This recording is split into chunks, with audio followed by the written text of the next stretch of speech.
Halftime show, Terry Ford, Tyler Head, rolling till 3 here on The Game in Columbia, Florence, Myrtle Beach, the 107.5 The Game app, The Game TV. Wherever you're jumping in with us, we appreciate it as we roll this baby starting tomorrow. Biggest series of the season happens in Knoxville. We've talked a ton about that. We will hear some more Kingston sound. Kingston doing a presser yesterday before taking off to Knoxville. We'll hear what Mark has to say about the state of the team right now, taking on Tennessee, the future of this season, all that stuff. Mark hit in the press conference. Also, Shane Beamer doing the welcome home in Spartanburg. We'll get some Shane talking about, the wide receiver room, the offense, improvements on the offense, just a bunch of different stuff. And one thing, Tyler, that we don't talk enough about, that Shane hit on, is the kicking battle. It's very true. Kicking is one of those things that you don't know how good you have it until it's not there anymore. And, there were a couple missed kicks this past year, but Mitch Jeter's collective career at South Carolina didn't miss a kick the year before. Has been very, very solid. So when you go into a season going, that guy's gone, he's transferred to Notre Dame, we don't have a sure thing, booting the ball 40, 50 yards anymore. What is that going to look like? Is that going to cost us a game? It's not at the top of the worried list, but it should be somewhere up there. Oh, it'll be the top of the worried list when one gets missed. Oh, for sure. Then all of a sudden it's going to be like, what? Yeah. Because, that's kicking. Yep. It's like this one. Toothpaste is never high on the list at the grocery store, right? Of course. It's never really that important thing in your head, right? Sure. Until you wake up in that morning. And there's none left. And there's none there. So Mitch Jeter was like toothpaste. It's a good way to look at it. And now you're out of toothpaste. So you're replacing the toothpaste.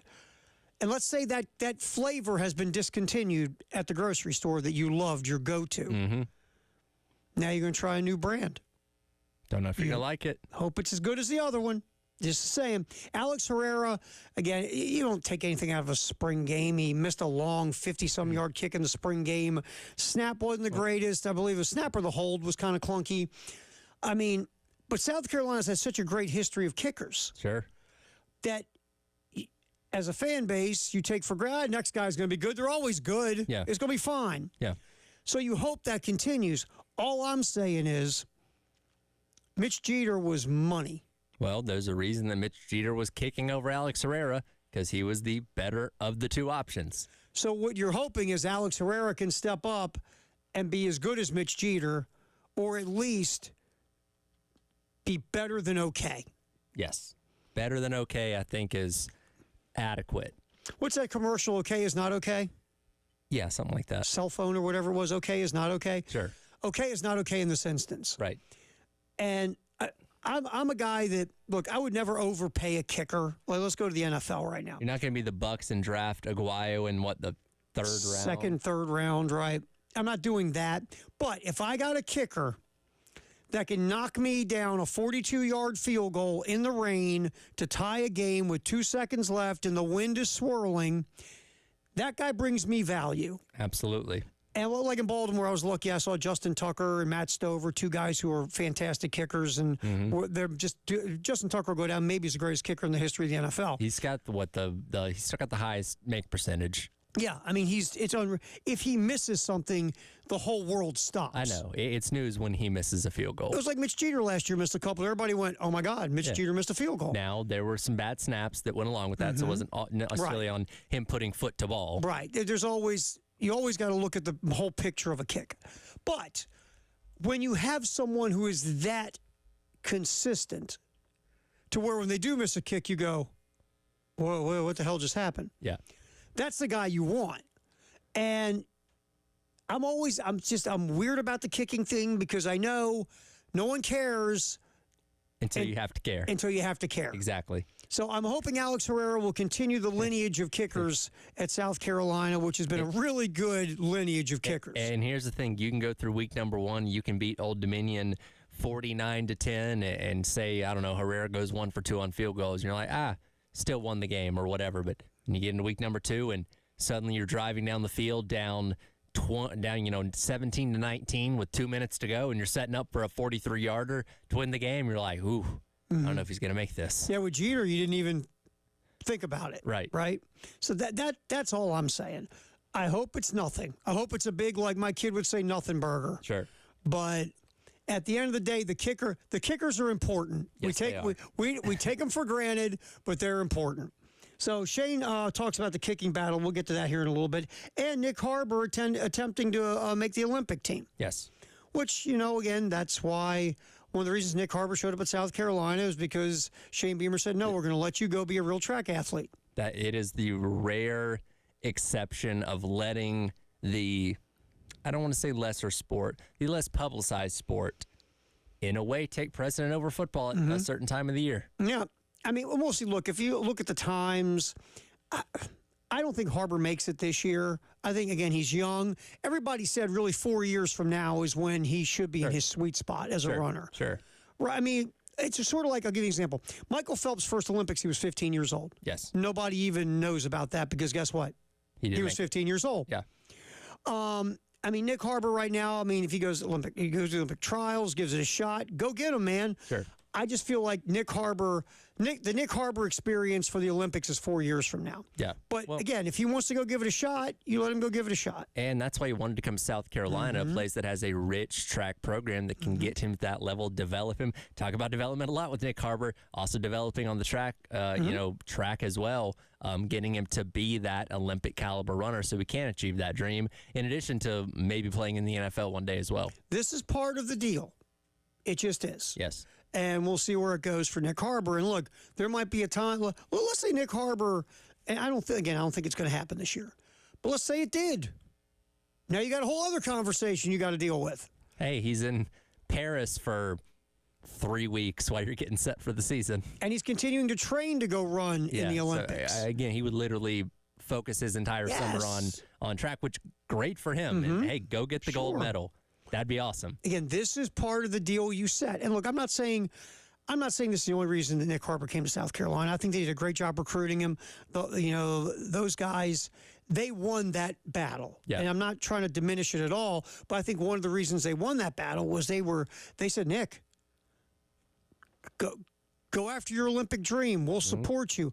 We bring you here. It's not lip service. We're not saying, yeah, bud, but come here and we got to watch some film. Or, hey, football, Nick. Remember football. Yeah, you're not, once he gets on campus, you're not doing hey, why don't you hang up those track cleats? Let's focus on football. And again, DeShane, and I know fans don't care. Some of them don't care because they just care about, obviously, football, and that's fine. I understand it.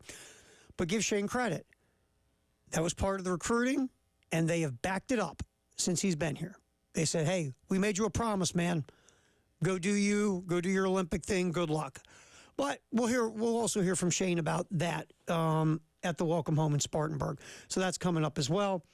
And Tyler did a really nice job because Tyler is the regional director of audio. Yeah. Put that on your resume. Oh, it'll make you look really good. I got business cards and everything. Smart man. And Tyler did a really nice job of going to the Andy Staples, Cody Belair On 3 podcast about the SEC football ceilings and floors. And you got Florida, Tennessee, Georgia, Bama, Auburn, Texas, Ole Miss, Oklahoma, A&M. Everybody South Carolina's playing, basically. Yeah, pretty much. I didn't know if you wanted Vanderbilt or not. I feel like we could draw the conclusions on our own. Their ceiling and floor is about the same. Yeah, pretty much. Yeah. So the ceiling is the floor. Exactly. So we're going to be, not just today, but, for the rest of this week, we're going to piece these in through the show. And there's a couple more that I'm going to get. I didn't want to overwhelm everybody with day one. So I'll get some more on the docket, and we'll work our way through them over the course of the days and weeks. We go through what we talked about in the last hour is really kind of the only quiet portion of the college football season. And I know we have spring meetings coming up in the SEC that'll, carry us a little bit here soon. But, players aren't on campus. Coaches are taking a little bit of a breather out on the recruiting trail. Like, this is really the calmest point of the entire college football calendar. And so we will, again, be piecing those together and playing those for you through the week. Also today, you might have heard of him. Athletic Director Ray Tanner will be on with Jay and Elijah this afternoon. I believe it's 3 to 4. I have to double check that, but I believe it's 3 to 4 this afternoon. And Ray Tanner's got a lot to talk about. Oh, yeah. I mean, the world of college athletics is flipping upside down. And last time I checked, he's still the athletic director. Ray, are we going to hit this cap limit for the new college football in 2025? That is the question everyone's dying to know. Exactly. Ray, let's talk about cap. So Ray Tanner will be on between 3 and 4 with Jay and Elijah this afternoon on the postgame show. Obviously, talking about the new world that's coming up in college athletics. Also, baseball program. Last time I checked, Ray Tanner knows something about baseball. He does. So I'm sure Jay and Elijah will talk with Ray about that as well. Obviously, the basketball seasons that have just completed, very successful for South Carolina on the women's side and men. So a lot of things to get into with the South Carolina athletic director on the postgame show with Jay and Elijah. Again, coming up at 3 o'clock today on the game. And we're going to, just so much stuff today. Ross Dellinger of excellent deep dive into what the new world of college athletics is going to be. There's a 2-page document. Our boy got a hold of it and put out some stuff. We're going to get into that. There's some interesting things there, like how the NCAA is going to have to pay out this lawsuit or the lawsuits. If you're, athletic departments are going, really? Wait a minute. I give a lot of credit to Ross Dellinger because he is the kind of the foremost voice when it comes to covering everything that's gone on with NIL over these past 3 years. And, I just think about, man, this is a guy that signed up to do sports journalism. And he thinks, man, I'm going to be, at the field and at ball games, kind of stuff like that. I didn't think I was going to be knee deep in court documents about antitrust cases for 80% of the year. You and I joke about knowing about antitrust laws like we never thought we would know. Oh, he could probably recite the Sherman Antitrust Act. He could probably represent you at this point. He is a certified antitrust lawyer at this point in time. Crazy. Because of everything he's had to know. So we'll go over some of his stuff that he's uncovered in the documents. Maybe that's why he didn't answer my DM, because he's so busy with all this stuff. A little busy. And the other thing is the ACC meetings are going on. Something interesting came out of there. Smoothly. Oh, yeah. There's no awkwardness there at all. There's one thing that, look, we know Florida State, Clemson want to leave. We get it. They're there. Their quotes are the generic, what they've got to say. But something came out regarding the University of North Carolina that's very interesting. That could mean something. We'll get to that today. You know where I'm going, right? I do. Okay. That's coming up. All that here on the little halftime show get-together. Terry Ford and Tyler Head. Also, baseball starts tomorrow, 6:15, the big series in Knoxville. Weather looks not very good on Friday and Saturday. Hopefully that changes, but Thursday looks good for baseball. One thing you want to do is go to 1075thegame.com. Look at that little flippy thing at the top of the website. When it gets to the Palmetto Citizens Federal Credit Union Grand Slam giveaway, click. It'll go to a little form, fill it out, hit submit, and if that elusive Grand Slam happens this weekend, you could win $1,275. We have not had a Grand Slam all year. We're due. If there is one and you did register, the next weekday morning at 7:30, the early game will pick the winner of $1,275. But to qualify, you got to jump on the website, fill out the little form. Again, 1075thegame.com, the Palmetto Citizens Federal Credit Union Grand Slam giveaway. We'll get back in here. Let's hear what the football coach had to say. We'll focus on the offensive improvements. We'll get to that first. Halftime show, Terry Ford, Tyler Head, going till 3 on the game. Yeah.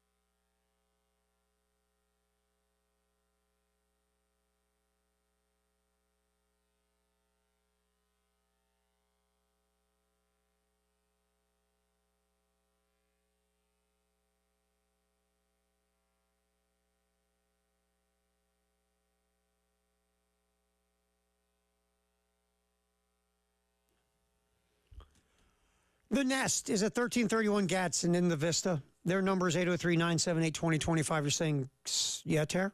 And your point is? Look, it's that time of year where folks like to spring clean, change things.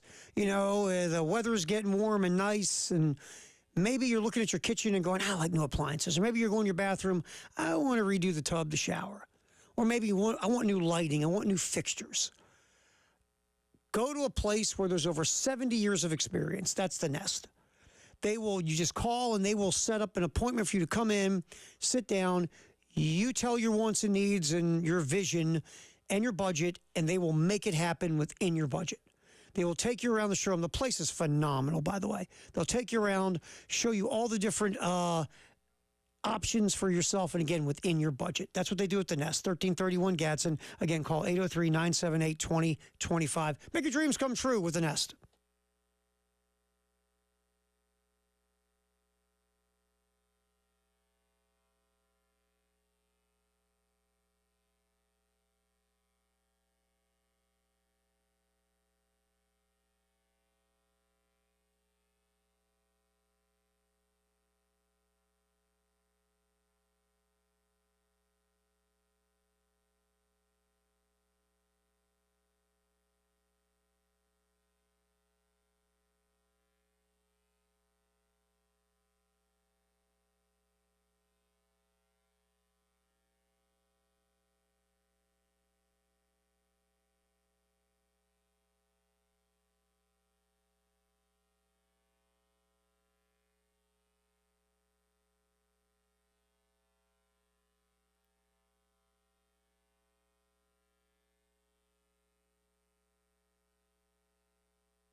Halftime show, Terry Ford, Tyler Head. We roll this baby up until 3 here on the game in Columbia, Florence, Myrtle Beach.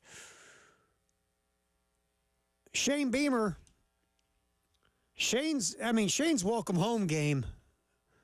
My man has been everywhere. Give him props. You know, we talk about the month of May. it being a little bit of a downtime, not for Shane. God, he has like 3 of these things a week, taking him to Spartanburg and Charleston and Florence. Like, man, let the guy have a break. Tell you, the wife is like, really? How about we have a little downtime? What do you think? You're gonna be home tonight, right? No, I gotta go up to I don't know, Aiken. Talk to the folks up there. Welcome home, Aiken.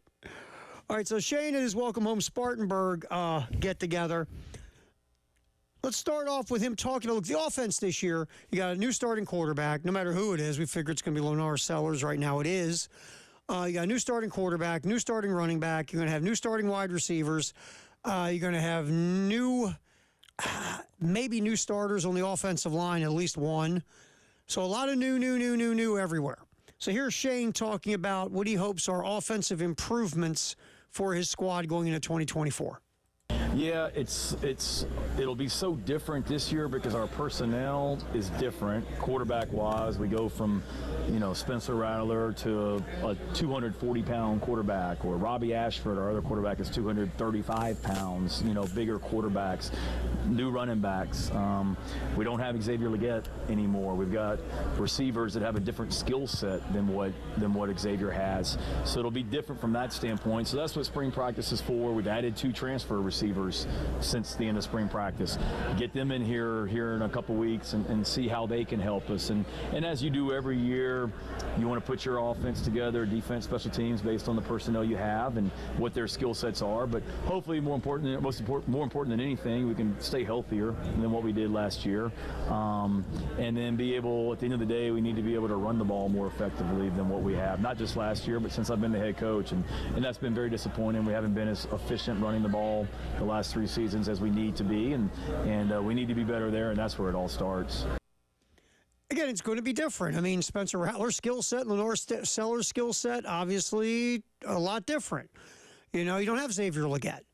You've got, let's just call it what it is. You've got guys who have been productive at other schools, but they haven't been productive at South Carolina. Right. So that's something else. Again, offensive line. The one of the biggest, not the only issue, but the biggest issue in running the football consistently has been your offensive line, right, and their consistency or lack thereof consistency. Well, the good thing for this offense as a whole is you almost kind of have an embarrassment of riches at so many of these spots where we were talking about this in the last hour. Wide receiver, and Beaver even said it, I don't know if it was last night or last week, but I don't know who the 1 through 6 is right now. I don't know what order this is going to be, but I can tell you whoever ends up emerging at the top of the list of wide receiver, they're going to be pretty good because you got so much talent. You got so many experienced guys in that room. Whoever shakes out to be your top guys are probably going to end up being very productive because they have beaten out all these other good guys in the room. And I hope you're right. That's the reason. And not no one's stepping up. Yeah. That wouldn't be a good thing. But if it's because everybody's stepping up and it's real competitive and everybody's making plays and everybody's one-upping each other, so the dudes that survive this thing are going to be quite helpful to your offense. That's what you're looking for. Which goes back to last week when you add in a guy like Vendravius Jacobs from Florida State. Did you necessarily need to add somebody like him? No, but that's more competition in your room. And could he end up being one of your best wide receivers? Sure. Could he end up being a guy that we don't see a lot of until maybe next year? That's also possible. But again, it's more competition in the room. And don't you let's focus on Jacobs for a minute because we haven't. Dude redshirted last year, so he's got all of his eligibility. Yeah, he had a handful of catches in garbage time for Florida State. Three balls for 60 yards or something like that. Yeah. So he had the red shirt, so he's got all of his eligibility. That feels like, if he pops this year, that would be great. But we bring in a guy who was a 4-star recruit coming out of high school, and he's got a ton of eligibility left. I know in this world of unlimited transfers, this is easier said than done. But this is also almost feels like, Tyler, the long game play with this guy. Yeah. Because you get him in, he's got physical skills and abilities. He was heavily a high-level recruit coming out of high school.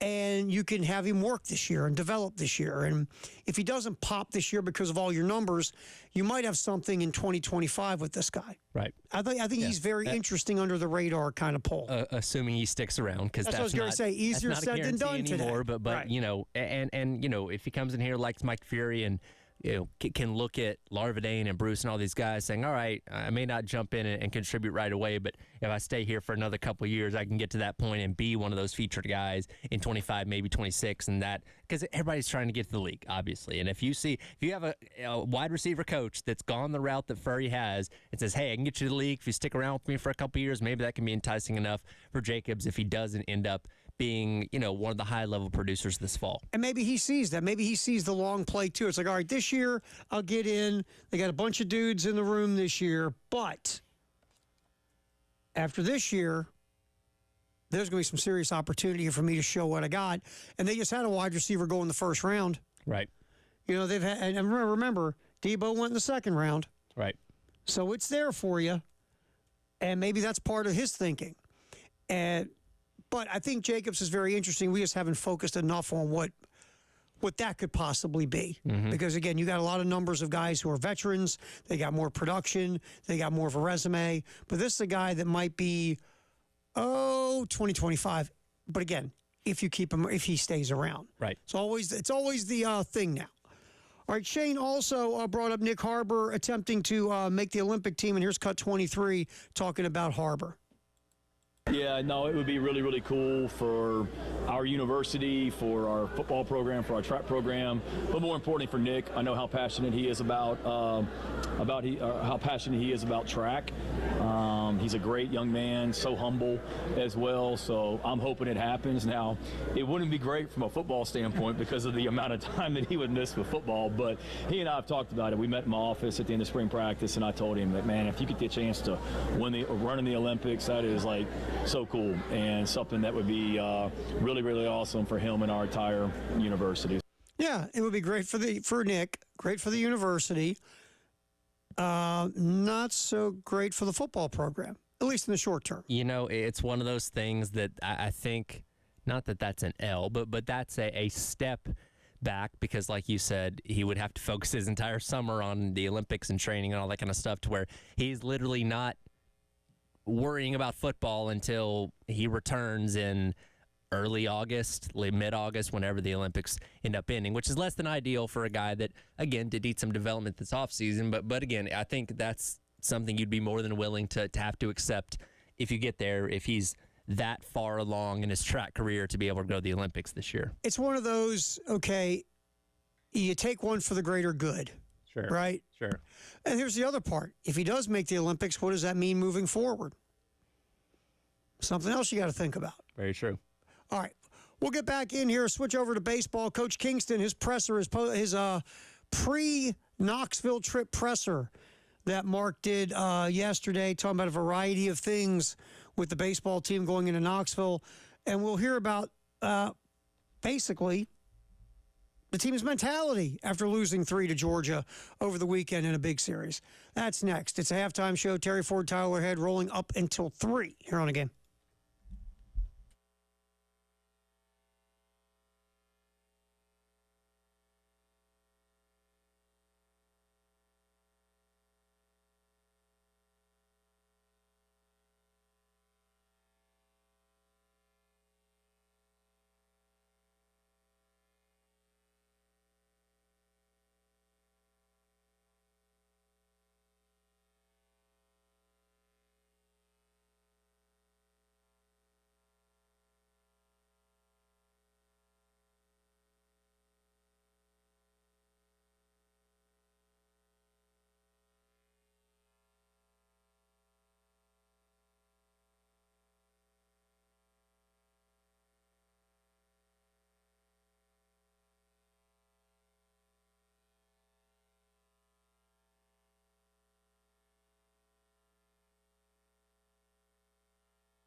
All right, it gets cooking tomorrow in Knoxville, 6:15.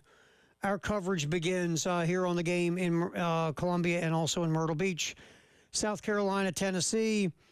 Again, a very... Tyler, you're hoping for the old reverse lock philosophy here. Yeah, And that's fair. And if for some reason you don't know the reverse lock philosophy, it's very simple. Everything seems to be against you.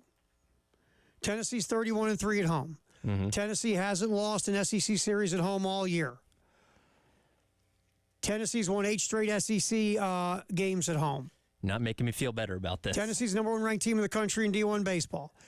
I think 6th in RPI, in Warren Nolan's RPI. Yep. Has a chance to wrap up the SEC East if they have a great weekend. Okay, so you feel good? I'm not feeling great, Ter. So this is why we go reverse lock. Because everything feels like it points to Tennessee, right? Sure. The old reverse lock theory says if everything's pointing to one team too much, what typically happens sometimes? The other team pulls the upset. The reverses. So let's hope for the reverse lock philosophy for this upcoming 3 games. I do think it's interesting. You mentioned the weather a little bit earlier. Tomorrow night looks fine. Do have some rain coming in on Friday and looks like it's going to persist through Saturday. Now, and don't quote me on this, but I believe the only time you play games on Sunday is if it has a standing on your seating for the SEC tournament. So they would not have the ability to make up a game on Sunday if Friday or Saturday gets rained out. So you might not even get the full 3 games in this weekend. So you're going down the road of weather? I'm just saying. Just saying. So you're looking for a little help from Mother Nature. Maybe. Well, Hey, how about this? Ready? Win Thursday. Right, follow me here. Yeah. Win Thursday, right? Yeah. Steal one Thursday. And then just have everything else rained and everything else rained out. Is that a sweep? I would call that a sweep. But honestly, well, look, I don't think anybody is expecting Carolina to go in there and sweep this series from Tennessee. But theoretically, the more games you play, the more you have the potential to help yourself out. But at the same time, I mean, I think they're going to be lucky to get away with 1 win this weekend. So if you split and it rains out game number 3 or something like that, or game 2 rains out and you still split, like, I'd consider that you still coming away pretty positive from the weekend. Yeah, look, if you could pull a win, and we're having some fun with the weather, but if you pull a win in Knoxville, where they have been ridiculous, they've been money, that, especially coming off what just happened to you at home against Georgia. Yep. That's nice. Well, let's just say you play 2 games and weather wipes out 1 and you split 1-1. Yeah. That's nice on paper, right? It is. And last time I checked, the D1 Baseball Top 25, the voting is done by people. Yes. And they'll see you split with Tennessee. And that might help your RPI as well. Sure. Just saying. So, look, it's just a tough fight, man. This is a really good baseball team in Tennessee. At home, they've been phenomenal this year. And, again, this is human nature. When you see the bludgeoning you took last weekend at the hands of a high-level offensive team, knowing Tennessee is just as good as Georgia offensively and better in some metrics, and you're playing in that ballpark, that hitter-friendly ballpark, it makes you go, a little bit. It just does. Yeah. Not to say you can't go in there and flip everything upside down and win. We've seen South Carolina hold their own against pretty much everyone this year except Georgia. Right. So it's not out of the world of possibility you can't go in there and hold your own. I looked over this. South Carolina had that nice little run, 4 wins in a row. They took out A&M in the last game of that series on the weekend. They beat North Carolina in the midweek, and then they won the first 2 against Florida in Gainesville. Since then, the team is 8-8, though. A lot of peaks and valleys since that. Right. But you did see 4-game stretch where they put it all together, right? Right. This team does have that ability. They just haven't consistently put it together through the entire season. So could you put it together for a short 3 games? Sure you could. You've done it before this year. You haven't done it since mid-April, though. Be a nice time, Tyler, to get back to putting it all together for multiple games. Yeah, well, and absolutely, like we talked about, and we'll hear what Coach Kingston had to say here in just a moment, but you're currently sitting on not a whole lot of momentum going into the SEC tournament, where you historically have not been great, and the NCAA tournament. And look, momentum is worth something in baseball. And, you don't really go limping into the postseason expecting to go very far if you don't have that momentum on your side. So you need something positive to take away from this weekend. All right, so here's Coach Kingston talking about the team's mentality, cut forward, Tyler. The team's mentality coming out of the Georgia series, going into the Tennessee series. Guys are fine. Guys are fine. Look, it's a long season. The SEC, I've said it a million times, if you're looking to go undefeated, don't play in the SEC. If you're looking to have glossy records, this is probably not the league for you. This is a league about being really good, surviving it, and then getting to the postseason. Most of the time for most of the teams. Obviously, some teams go on a magical run and they get to the point where they have everything in place to dominate our league. It doesn't happen very often. But for the most part, our league is about surviving it, staying as even keel as you can through the 30-game marathon that our league is, and then get to the postseason and get hot. That's how Mississippi State did it and won a national championship. That's how Ole Miss did it and won a national championship. That's what our league is. Yeah, I mean, Ole Miss and Mississippi State, just to be fair, they had a little bit more momentum going through the end of the season to go into the postseason. So, but yeah, that's what Coach Kingston says. Yeah, you want to have a good enough record, get through the SEC minefield, get yourself in the postseason. The fact you played in the best league in baseball hopefully will get you sharp and give you enough kind of scabs, so to speak, on the old skin to make you a very dangerous team come tournament time. That is kind of the way you have to look at it now because the SEC is such a bear. Sure. All right, also, here's Coach Kingston talking about a sense of urgency. Is there a sense of urgency, or is it just, look, we play one game at a time, and if you win one game at a time, everything else takes care of itself? A sense of urgency is something that's always in an SEC baseball program. I wouldn't say there's ever not a sense of urgency, and that starts on day one of the fall. There's always a sense of urgency. If you have to ramp that up because you had a tough weekend, then something's wrong. We always have a sense of urgency, and the guys know that every day is to be taken advantage of, and so that never changes. So, yeah, I mean, I get that point. You play in the SEC. Every game has got a sense of urgency in some way, shape, or form. But to go above and beyond that with, oh, my God, we got to win. We got to win. We got to win some games in Knoxville. No, again, I know it's a cliche, but it's really true. You focus on what? The next game. Right. You play the next game the best you can. And if you win that one, then what do you do, Tyler? You go to the next one. Then you go to the next one. And I know media and fans, we all want this, oh, we know how important this is. It's a do or die, or it's doomsday, or it's this or that, or our season hangs on. We all want to hear that, but that's just not the way it's coached. Right. You're coached today in all sports. What's that saying? Control what you can control. That's right. One of my favorites. Or control the controllables. Is that it? Something like that. And all you can do is that's the next game, right? That's right. And that's the way things are done. You can't win all 3 games at once. You can only win. What's the old saying? 1-game winning streaks. That's right. Well, we're focused on focused on going 1-0. You don't really say that going into a weekend series. Yeah. But that's the point, though. Sure. Yeah. You're always just want to win the next one. Then you want to win the next one.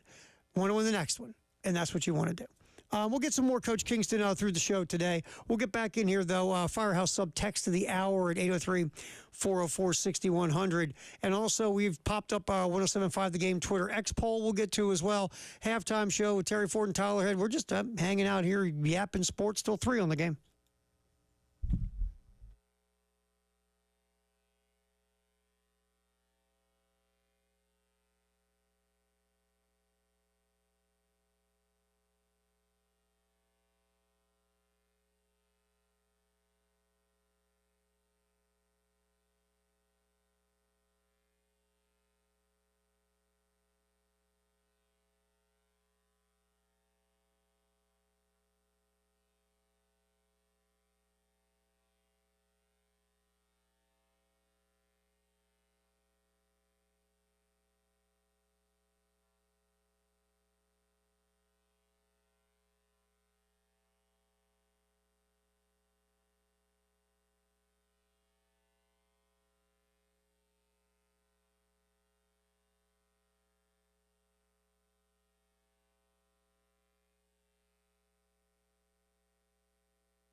Time to check out our Firehouse Sub text of the hour at 803-404-6100 here on the Halftime Show. Terry Ford, Tyler Head. Don't forget, before we get to that, Ray Tanner today, the athletic director over at South Carolina, hanging out with Jay and Elijah on the postgame show from 3 to 4 p.m. We'll hear what Coach has to say about this crazy world of college athletics that's coming. What he can say about House versus the NCAA, ACC meetings are going on, state of the athletic department, whether it's baseball, football, men's basketball, women's basketball, a ton of stuff to get into with Coach. Jay and Elijah will have Ray Tanner on today from 3 to 4. All right, what you got there on the old Firehouse Sub text of the hour, man? Yeah, in regards to the offense, RJ weighs in and says, are you not concerned at all over the injuries and the layoff for Rocket? He even looks out of shape. Now, we knew Rocket Sanders was still rehabbing from his injury they suffered last year at Arkansas, so we knew he was not going to participate in spring. That's not a surprise. I wouldn't say he looks out of shape either. I mean, from what we've seen of him in pictures and videos so far, it looks pretty good to me. And the other thing is, I wouldn't be concerned until he lines up for real. Yeah. Right? And, once you, and look, we're not trying to be mean to Old Dominion. I mean, we're not.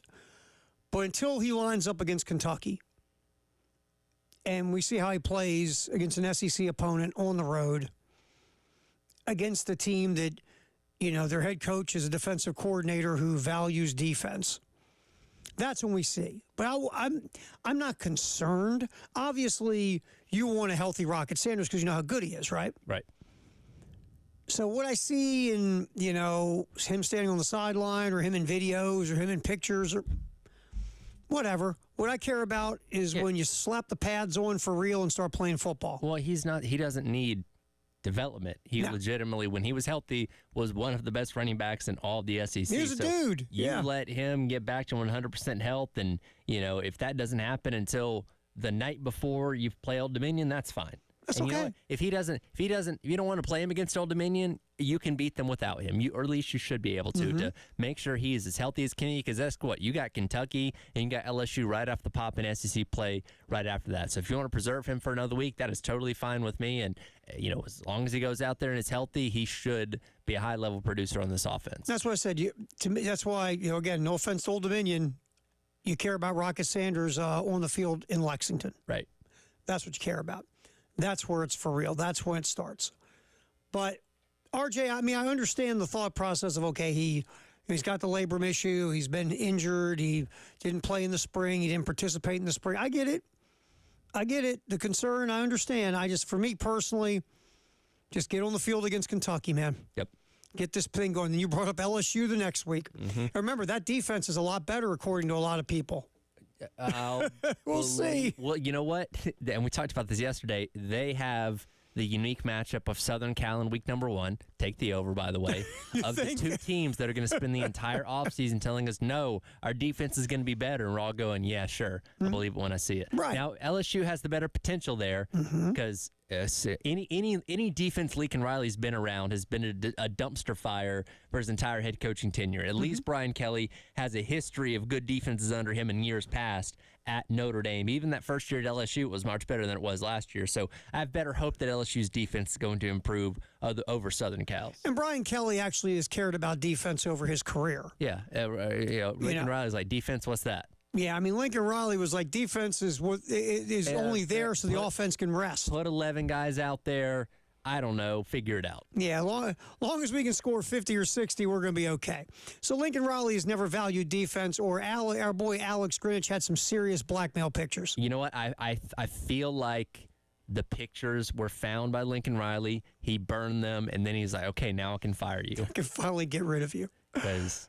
Look, that defense, watching Southern Cal last year, really even the year before, heck, watching Oklahoma all those years, you always sat there and go, man, if they just cared a little bit about defense, how good would these teams be? And the funny thing is, even those teams, they were still putting guys in the NFL at individual. You had good individual players. It's not like you were out there with a bunch of 2-stars at every level of your defense. You had good talent, but you couldn't scheme them up to save their lives. They couldn't tackle to save their lives. That makes you think, and I know Lincoln Riley addressed this, when he made his defensive hires, after filing Alex Grinch, we're fundamentally going to reshape what we do in practice. I imagine there wasn't a whole lot of tackling in practice or focusing on those kind of things because, hey, let's make sure this offense is up tempo and all this kind of stuff and has all the bells and whistles. Like it's almost like defense became an afterthought in practice to him. I can see Lincoln Riley walking. What are we doing here? Tackling.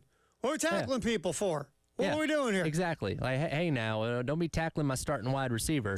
Right. You know, and I imagine somebody probably got in his ears like, hey, you know, we're going to the Big Ten next year, right? They play good defense out there. They tackle people. Yeah. Those corn-fed dudes tackle I was people. say I was going to punch you in the mouth with their defense. They may only score 3 points the entire 4 quarters, but you might beat them 30-3, but guess what? you're going to feel it. Right.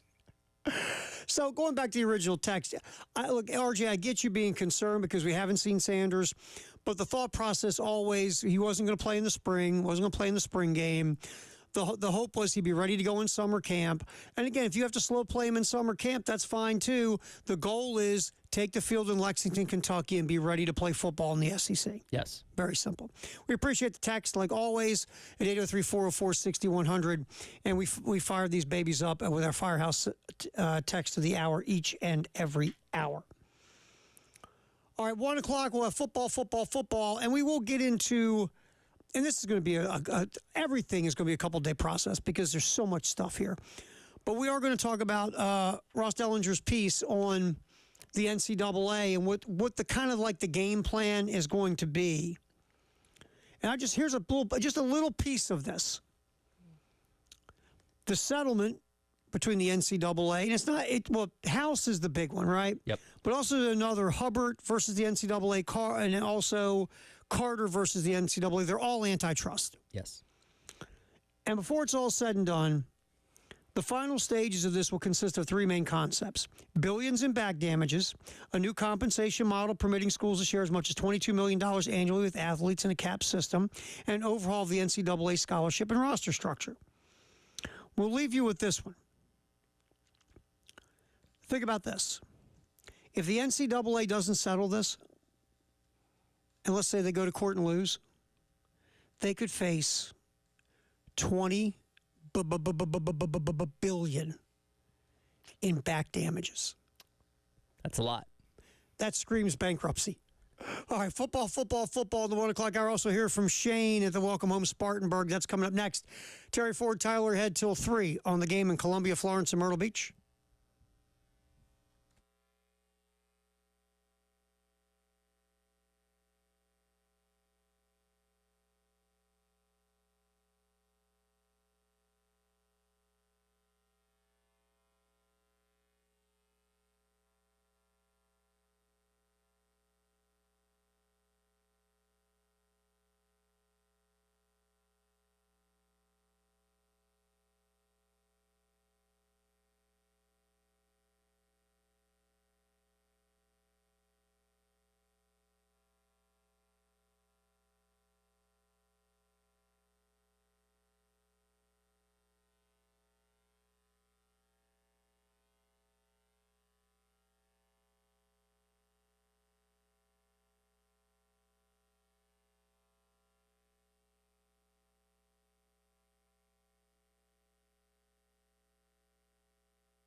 Halftime show, Terry Ford, Tyler Head, football, the 1 o'clock hour, sponsored by Atlantic Windows and Doors. We were just sitting here during the break, enjoying a great story about Captain Dave, The one and only. pretty lady, and her dog. We'll leave it at that. Right outside the studio window. I'll say this, Dave's a gentleman, He is. a first-rate gentleman. And But when Dave gets excited about something, we just wish Dave got excited about sports radio the way he gets excited about other things. well, hey, as we now know, if you're in sports radio, you might get head coaching gigs. So Dave might be positioning himself Could be. to be the head coach of a mid-major basketball school at some point in the future. And still be in radio. Maybe. Who knows? We're going to get to that at what's trending at 2. I don't know who in this situation has had the bigger head injury. The University of Green Bay or Fox Sports Radio. I'm going to go with both. Yeah, it's like in wrestling where the one dude takes the two guys' heads and bangs them together. Yeah. And they pass out Yeah. because they're knocked out. Double noggin knocker. That's what I feel like this is. I'm things that make you shake your head. We'll get to it. For sure. But not Dave when it comes to pretty ladies and dogs. Couldn't tell us anything about that dog. Nope. Not a lot of detail about the dog. Dave, what kind of dog was it? What color was the dog? And then, of course, Dave looked at you and said, "There was a dog?" I said it could have been Clifford the Big Red Dog, Dave would 50 not feet tall, and he wouldn't have Dave noticed. would not have known. All right, Shane Beamer at Welcome Home Spartanburg yesterday. Talking about, we're going to get to the wide receiver conversation with Shane, but first, and we kind of riffed on this a bit in the opening segment of the show, talking about the kicking battle. Alex Herrera seems like the incumbent, will be the kicker for South Carolina. Mitch Jeter did a heck of a job for 2 years. Mitch Jeter was pretty much automatic, especially his first years. He didn't miss a kick his first year as a kicker. Last year, missed a couple of long kicks. But still, you got the ball inside the 25-yard line. You felt good that Mitch Jeter was going to come in there and kick you a field goal if the drive stalled. Here's Shane Beamer talking about the kicking battle at South Carolina. Cut 22, Tyler. Yeah, that's a situation where we've got competition going, and we got to replace our kicker. And we got some guys in the program. We signed a freshman last year that has that ability as well. And really coming out of spring practice, there's probably a three-man competition for the place kicker position. And it's very, very close right now. So I've got to do a great job as a head coach in August of putting those kickers in pressure situations in practice and seeing how they can perform under pressure and who can be consistent. I mean, I go back to 2 years ago, my first year as the head coach, or second year after we lost Parker White. Parker graduated, and the competition between Alex Herrera and Mitch Jeter literally went to about 3 days before the first game. And we finally just went with Mitch Jeter and just said that, you know what, he's been just a little bit better, but I mean, it was that close. And meaning we have confidence in Alex Herrera because he's still there, but also the other guys that are in the program, they had a fierce competition in spring practice, and this summer will be a big competition for those guys also. Yeah, I remember a couple years ago that whole kicking competition came down pretty much to the end, and both Jeter and Herrera did a nice job in the spring game kicking. Sure. And so Herrera was right on the cusp of being Sure. the guy a couple of years ago. So it's not like you don't have confidence in Herrera, but according to Shane, there still is a massive competition for the kicking gig, even though it feels like Herrera's the incumbent. Here's my concern. Again, we had a couple seasons of Mitch Jeter. Again, perfect 2 seasons ago. Missed a couple this past year, not necessarily on him. He's gone to Notre Dame now. Not going to help you anymore. Nope. Alex Herrera has been around the program for a long time. This is going to be his 6th year of college eligibility. Last one. He's been around since 2019. You know what that tells me? The last time he had a pressure kick was at least 2018. He's not been put in these situations in a you can simulate things in practice. You can have a spring game. There's nothing like being in a game-winning scenario against an actual opponent in a stadium full of 80, 90,000 people screaming, booing, whatever it may be. You can't simulate that in practice. And this is a guy, I don't know what he did in high school, that has at least not been in that environment in over 6 years. That concerns me. legit concern. That's why I brought it up. I brought it up during the spring game. We were sitting there. Was it post game? It was Wes, Chris Miller, Chris Clark, myself, and I'm like, fellas, I know that South Carolina's got a great history of kickers, and it always seems like next man up with the kicker. But you can't assume anything. And Alex Herrera, it's his first shot at being the guy, and you nailed it. You can go and practice. You can set up speakers. Boo, yay, boo, yay. You can have all the players standing around behind Herrera yelling and screaming at him while he's kicking, or any of the other guys. Mm-hmm. All that's great. You can throw things at them while they're kicking. Whatever. Well, I shouldn't have threw that brick. I feel terrible. But you can't simulate in a stadium, whether home or away. Right. And the feeling and the vibe knowing that you've got to now execute a big kick. Yep. And you really aren't going to know until you know. Exactly. And that's a thing. It just is. It's like free throws. You can sit in a gym all day and shoot free throws. But you know what? You can't simulate this. I've been playing 30-some minutes. I'm running up and down the court. I'm getting the snot knocked out of me. I'm tired. I'm sweaty. I got to go to the line. The opposing student section is holding up vile signs and posters and yelling and screaming terrible things at me. They know about things that I did back in third grade that they're bringing up. Which really concerns me. And now I got to go to the line and hit the front end of a one-on-one. Same thing. Right. We'll see. I hope Alex Herrera continues on this great lineage of South Carolina Gamecock kickers. We can check that box and move on. Sure. But you can't automatically assume. And you brought up a great point. Yeah. Dude hasn't really kicked in anger since 2018.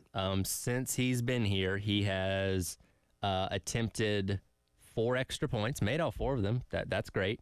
Those were in garbage time situations, not a lot of high-pressure situations there either. Has yet to attempt field goal at South Carolina. And again, you can be a superstar in practice. You can make everything from 30 and 40, in practice and even in pregame warm-ups. Everybody loves to tout what kickers do in pregame warm-ups. Oh, he was nailing it from 65 before the game. Yeah, on a kicking tee while he's listening to Madonna warming up. It's different when you're actually lined up with shoulder pads and a helmet on. Does anybody listen to Madonna in their headset? I think it's one of those reverse kind of things where, like, instead of playing death metal or hardcore rap, that you play something that's very, like, off-kilter to get yourself in the zone. I used to do that when I was wrestling. I would listen to, like, obscure things. What's the most obscure thing you listen to? Oh, gosh. I'm a big Selena Gomez fan. So listening to a little Selena Gomez, that can get me in the zone, believe it or not. Do you also, while you're listening to Selena Gomez, do you also get an awful hate built up against Justin Bieber? Oh, I was already there. Yeah. That's interesting, Selena Gomez, because it's not you, especially wrestling, because wrestling you want to get all geeked up. Now, look, I listen to plenty of Metallica, and I listen to plenty of Hollywood Undead and bands like that really get you in the anger zone. But you got to slide in a little Selena, maybe some Taylor Swift or something in there to lighten the mood a little bit and kind of make you think. You know what I mean? Be more strategic. Exactly. Even keeled. Exactly. You don't want to get out there too crazy, make a wrong move, and all of a sudden you're on your back. It's all. I get you. You win and lose up here. Yeah, I get you. At the end of the day. So maybe somebody is listening to Madonna. Just to say. I don't know. Who knows? We'll see.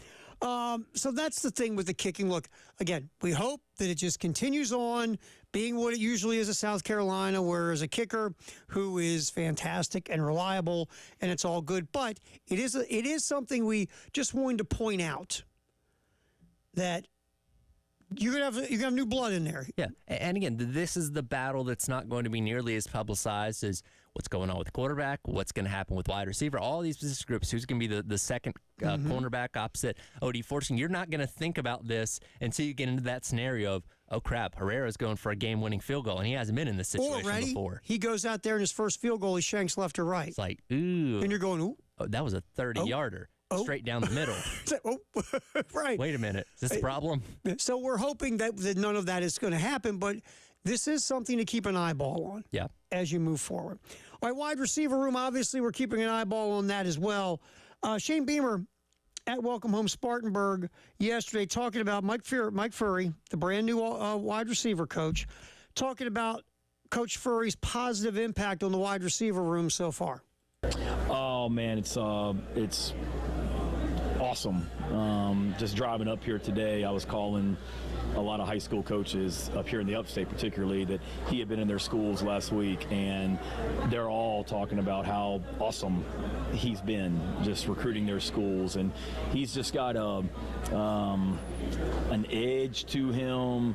The fact that, I mean, if you go from college walk-on to NFL starter at wide receiver, get told you're not good enough to play receiver anymore, go start at defensive back for a year, which is what he did with the Rams, then get cut, then get re-signed by the Lions, and then become the leader in the NFC in receptions. You got something to you. And just his story and the way it's resonated with our players, the fact that he played the game, he's worked his way up and grinded. He easily could have gotten done with an NFL career and gone and probably not worked again the rest of his life if he needed to, but he didn't do that. He worked his way up, whether it be at Limestone or Kentucky Christian University and places like that. So he's just brought a different demeanor in that room. He's made that group better. He's just, the biggest thing I can say is he's hungry, and he's hungry to make this place a great place, and it's very evident in his actions.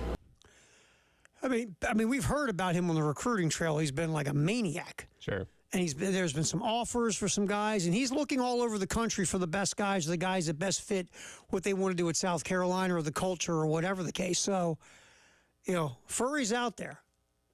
He is out there. There's no doubt. And you've heard some of the receivers talking about, what it's been like in the early days being coached by Furry. Right. And look, the guy you don't have to play professionally to be a good coach. Let's get that out of the way now. No, you don't have to. But let's be honest. In any field in life, if a guy comes in to coach you, supervise you, mentor you, be in charge of your department or whatever, if this guy has been there, done that, and he's done it well or has been successful at it, you're going to give him the benefit of the doubt more than the guy who hasn't. Well, and I think about this from the perspective of, Coach Beamer mentioned the coaches around the upstate or whatever that, praised, Furry coming in and talking to them and talking to their guys. When you're a high school recruit, guess what? Your goal is most likely to go to the NFL.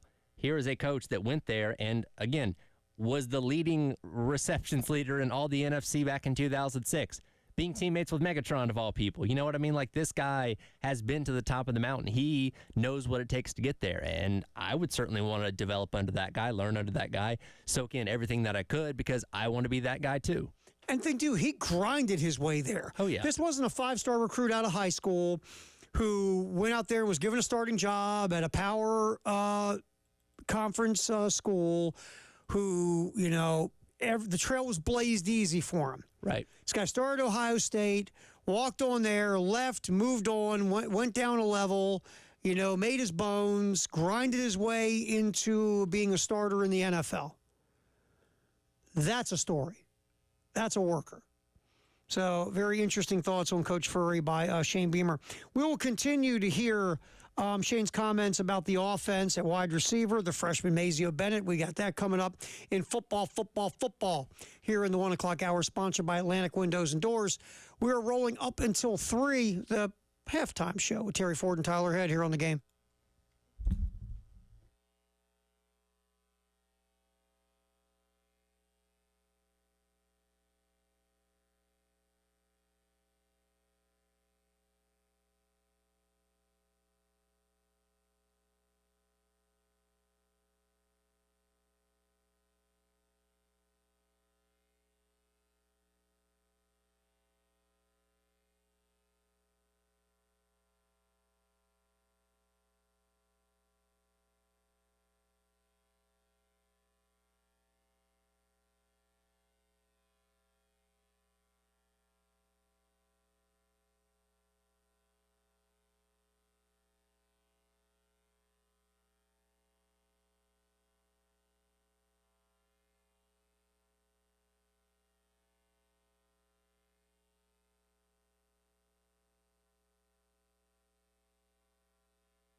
Halftime show with Terry Ford and Tyler Head here on the game as we do football in the 1 o'clock hour.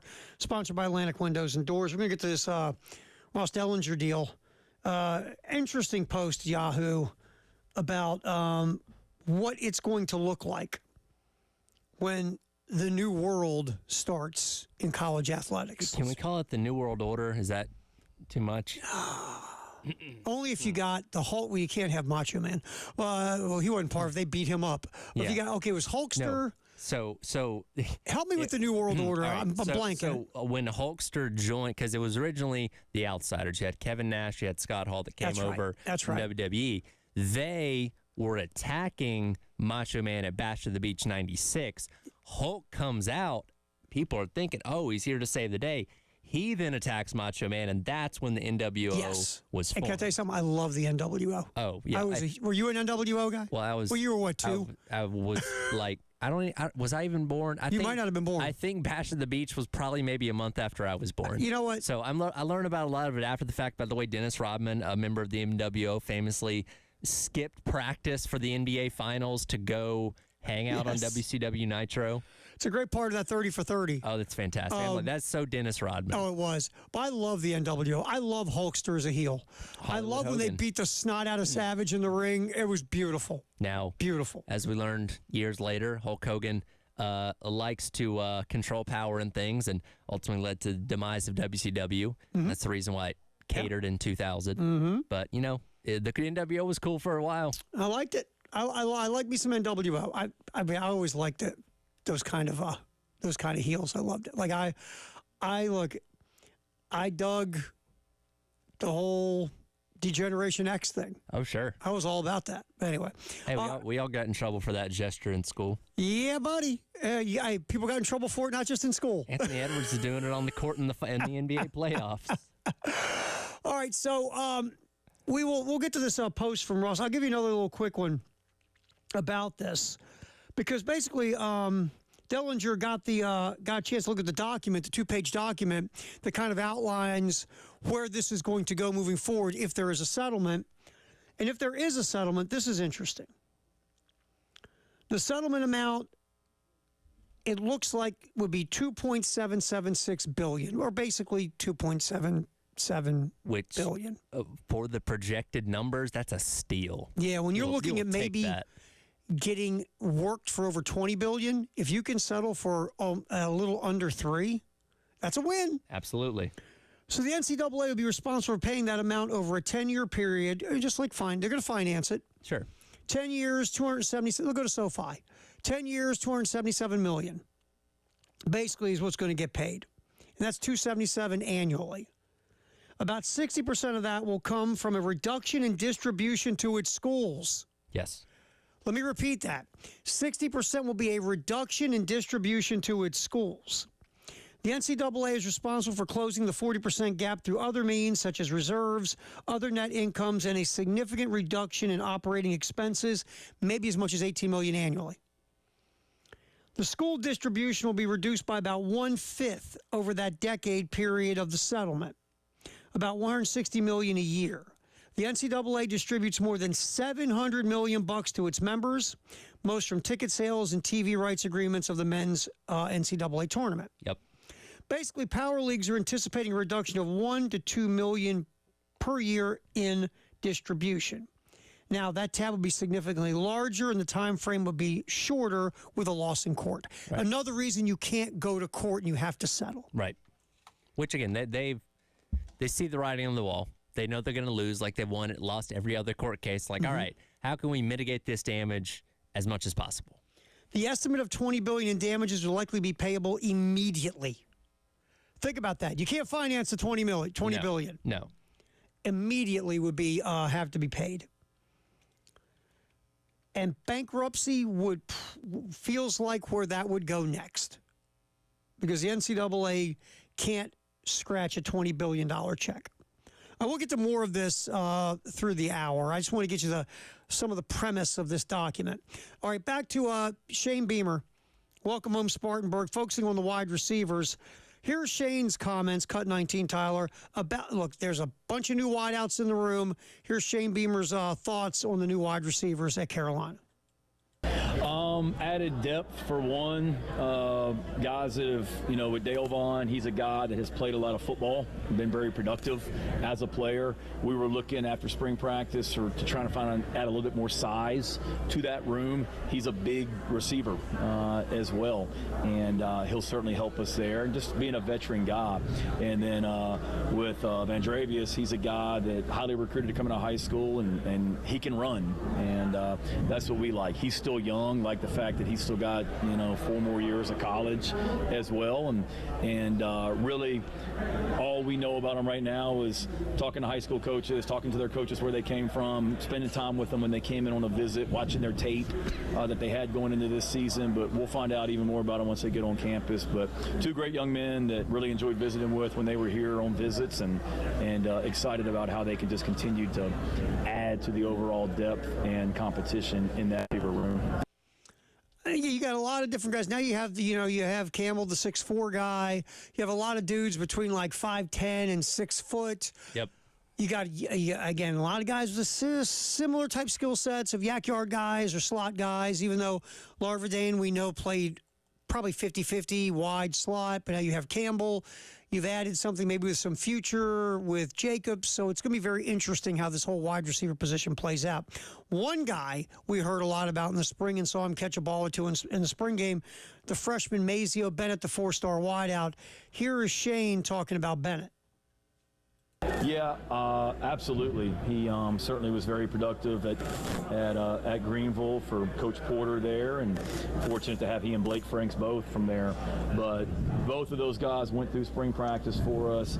Mazio's a guy that I remember watching him when his team came to our 7-on-7 camp last summer, and just when the game begins, there's like a competitive switch that flips with him that you notice. You saw that last summer at camp, and I saw that in practice this spring as well. So he's a guy that going through spring practice was huge for him. He'll be better for it now when he gets into the summer, but absolutely, he can do a lot, special teams and offensively, and there's great competition in that wide receiver room because, like I said, we lost Xavier, and there isn't a guy that you point to that you say that's the guy to replace him. We've got a lot of guys in that room, and it's a really good competition in that room. And honestly, if you sat here and asked me today, who are going to be your top 6 to 8 receivers, I don't know, and that's the truth, and that's exciting for the summer, exciting for preseason camp to see who separates themselves and who we're able to work with. And you brought this up in the first riff of the show. We're talking about wide receivers. It'd be tough to give the 1 to 6 in order right now. It just is. Yeah. We've heard about Larvadain making a bunch of plays, and it feels like just from what you've heard, that's the number 1 guy right now. Yep. And maybe Brown number 2, the transfer from Coastal.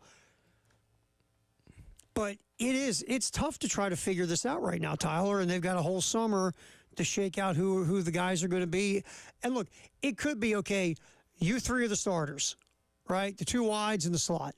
But then you might have another wave of guys who get as many reps and as many snaps. We don't know. And that's the good thing about this being a wide receiver problem, not necessarily even a problem. You have the ability to put multiple guys on the field at the same time and saying, okay, well, here's our, 3 wide out set. Let's try out, Larvadain, Jared Brown, and Huggins Bruce. So let's say that's your 3 guys, and then okay, next time we're in this set, let's bring in Campbell, and then we'll bring in Jacobs, and then we have Tyshawn Russell. I don't know. You have a lot of different options, things you can mix and match, and maybe some guys play better together, and you have packages of certain guys. There's a lot of options here on what you can do, and there's an ability for a lot of these guys to get on the field this fall in meaningful ways because you just have so much opportunity to rotate at wide receiver. And that might be what you end up having is 2 sets of starters, so to speak. Maybe. You just don't know. Right. So the summer is going to be huge. Right. And the guys you see that tried out against Old Dominion might not be the guys you tried out in mid-October. Who knows? But hopefully just a couple of them pop and become productive game-changing or playmaking type receivers. We'll have more of Shane, obviously, from Welcome Home Spartanburg. Well, what do we have left here to hit? Huh. I think we got all of Shane from Welcome Home Spartanburg, matter of fact. I think we did. Nice job by us. All right, we'll come back in here, take a look more at the future of college football from Ross Dellinger's piece. That's next on the Halftime Show. Football in the 1 o'clock hour on the Game.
All right, it's football in the 1 o'clock hour, sponsored by Atlantic Windows and Doors. Terry Ford, Tyler Head. We have been obviously talking about Shane Beamer at Welcome Home Spartanburg. We played a bunch of cuts from Shane from yesterday. Also going over this very interesting Ross Dellinger post in Yahoo about basically the future of where this thing is going for college athletics. And in case you missed it, just to get you caught up, if the NCAA does not settle their antitrust cases versus House versus the NCAA, Hubbard versus the NCAA, Carter versus the NCAA, it could mean $20 billion in back damages that the NCAA would have to pay. Let me run that by you again. $20 billion with a B. So the NCAA is going to settle. The number they're thinking about is going to be $2.776 billion, which would be paid over 10 years, roughly $277 million a year over a 10-year period. Now, in that period of time, the NCAA would give less money to the schools than they typically give, like $1 to $2 million a year less to the power schools. And the NCAA would have to, reduce operating expenses and do a whole lot of juggling because basically they would be giving about 60% less in distribution money to the schools that comes from, the NCAA tournament and things of that nature, ticket sales. So basically the NCAA would be squeezed for a 10-year period, and it would trickle down a bit to the schools. If they don't settle, that $20 billion would be due right then. It's like, I hope you guys got bags. We're going to need them. And so the NCAA would probably roll into bankruptcy. That would temporarily help them. But again, you would still have to pay. A new restructuring of everything would happen. And the payment would have to be right, like I said, right away. So, the NCAA has to settle. There's no other way to handle this. Now, here's the other part. The settlement as well develops the new enforcement infrastructure, basically pay-for-play rules around booster-led NIL collectives. I'm reading right from the Post. An infrastructure supported by the court's affirmation of the NCAA compensation restrictions. This could potentially resolve a sticking point for administrators who believe that the settlement does not address what they describe the wild, wild west environment across college sports. Exactly. That's why once you go into this, bringing the NIL into the university and setting up a quote-unquote salary cap of $22 million of athlete compensation to each school, that starts to settle things down. Now, you would need some other things in an agreement, because there's going to have to be an agreement. If you don't want to call it a CBA, fine. But there's got to be some kind of agreement between the athlete and the university or the NCAA or who. There's some stipulations. Yes, you're going to get paid this much money, but here is basically the quote-unquote contract or the agreement. And there could be give and take. There could be, again, you don't want to call it a union because that sounds awful, right, to a lot of people. But you're going to have representatives of all parties that's going to have to hammer out some type of agreement that goes with what's going on in court, so no one sues the NCAA anymore because everybody's agreed to the stipulations and rules to wipe out this wild, wild west. Whether it's transfer portal windows, whether it's if you sign a quote-unquote letter of intent or whatever this agreement's going to be with the school, you're getting this much money, but here's what you have to do on your end, whether it's you have to stay X amount of period of time, whatever it's going to be, there's going to be an agreement somehow put together here. There just is. The NIL situation will be handled in-house at the university, probably in accordance with the NIL collectives in some way, shape, or form. So all this is coming. And it will get rid of the wild, wild west element. But if the NCAA decides to go to court because they can't settle, they're going to get their butt kicked. Flat out butt kicked. You can't go to court. You can't. First of all, you suck in court. You are awful in court. terrible in court. You are Vanderbilt football the minute you walk in a courtroom. So you have to settle this. It doesn't matter if it's not the way you want it, or it's more money than you think the settlement should be, or it doesn't matter. What matters is getting this thing settled to stay out of that courtroom, because basically you are going to be boat raced. For $20 billion is the guest sum. So it doesn't matter if your lawyers come back to you and say, okay, you know, we wanted to settle for this, the $2.776 billion, but it's going to be $3.445 billion. Okay, sure, sounds great. And by the way, the swimmer house that sued you also wants blue M&Ms every day the rest of his life. Okay, fine. And we don't care. You know, we try and remind people of this because we kind of get lost in it ourselves sometimes.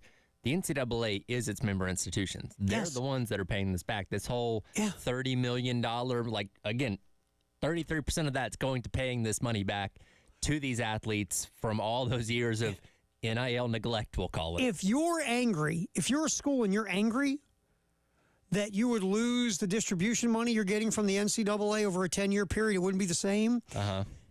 You got really one person to blame along with the NCAA. Right. You. Yeah, exactly.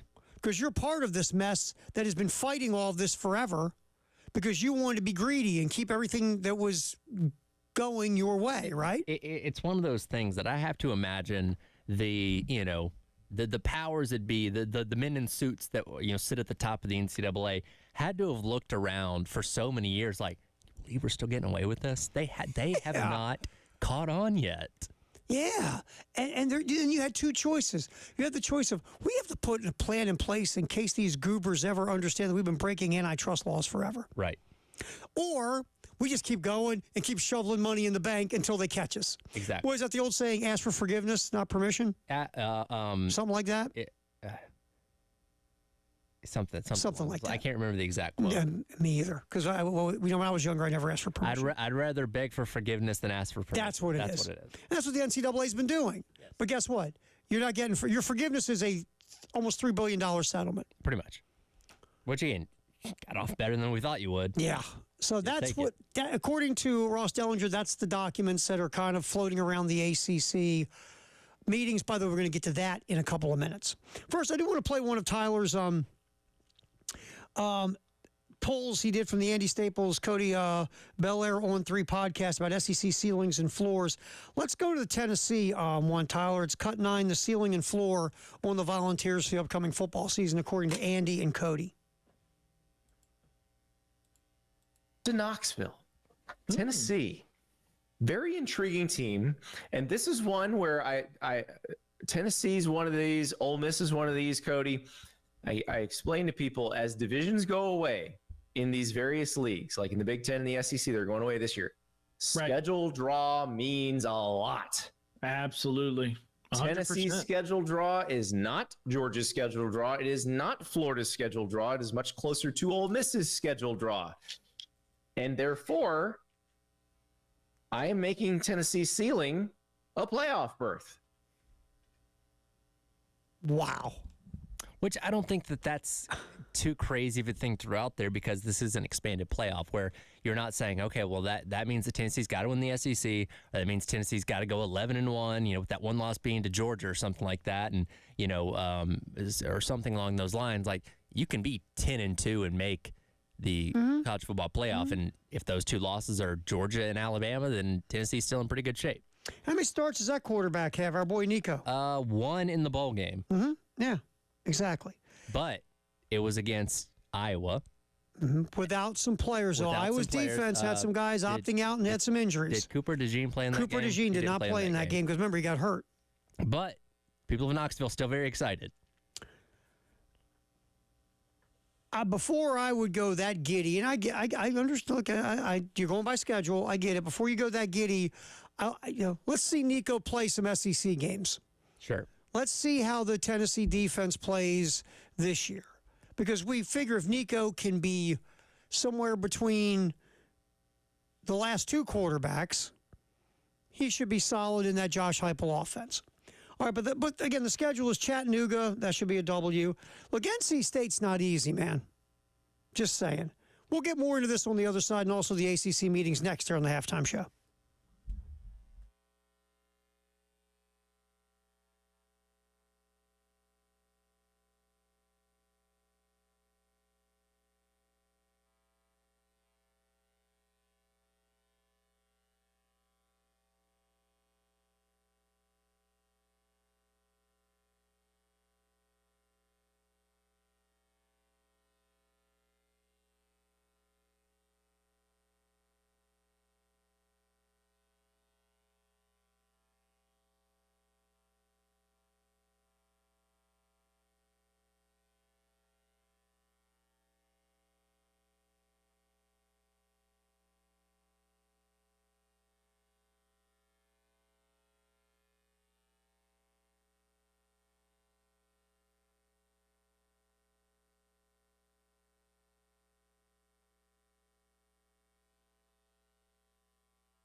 All right, before we get to our Firehouse subtext of the hour at 803-404-6100, I want to go back real quick to the Tennessee ceiling of college football playoff. Yes, it's an expanded playoff. But I'll be honest with you, Tyler.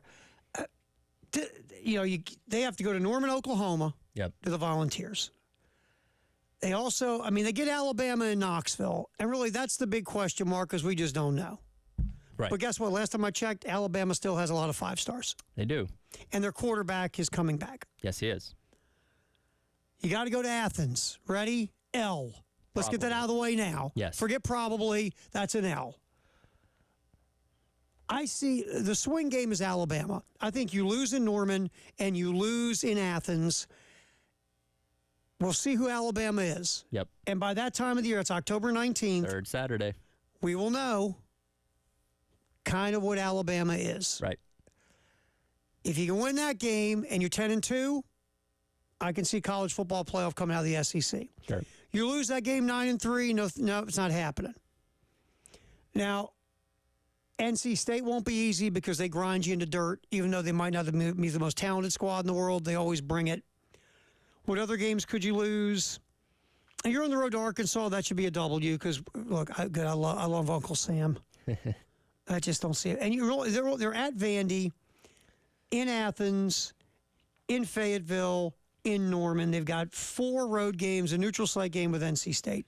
It's not a daunting schedule, but you got 3 games that are highly losable. Very much so. And we'll see if, Nico can live up to the billing. He certainly, from everything that I've gathered about him, fits into Heupel's offense a lot like Hendon Hooker did a couple seasons ago, where, yes, Milton had freakish arm strength, but it wasn't worth anything when he was overthrowing guys by 30 yards. Like, exactly. Nico's a little bit more refined in what Josh Heupel wants to do with that offense. And if he's as good as people say he's going to be, they could be dangerous, but we'll see. 5-star kid. Yep. We'll see. So that's the floor ceiling for Tennessee, according to Andy and Cody on the On3 podcast. All right, real quick, the second point, we might carry this over. At the ACC meetings, this is interesting. Forget, what's Clemson saying? What's Florida State saying? We know what that's about. You're going to say the right things. Yep. You're going to be nice to each other. But we all know at the end of the day what Clemson and Florida State are about. We get it, right? Sure. This was interesting. CBSSports.com article on the conference meetings, the ACC. Unrest does continue in the conference.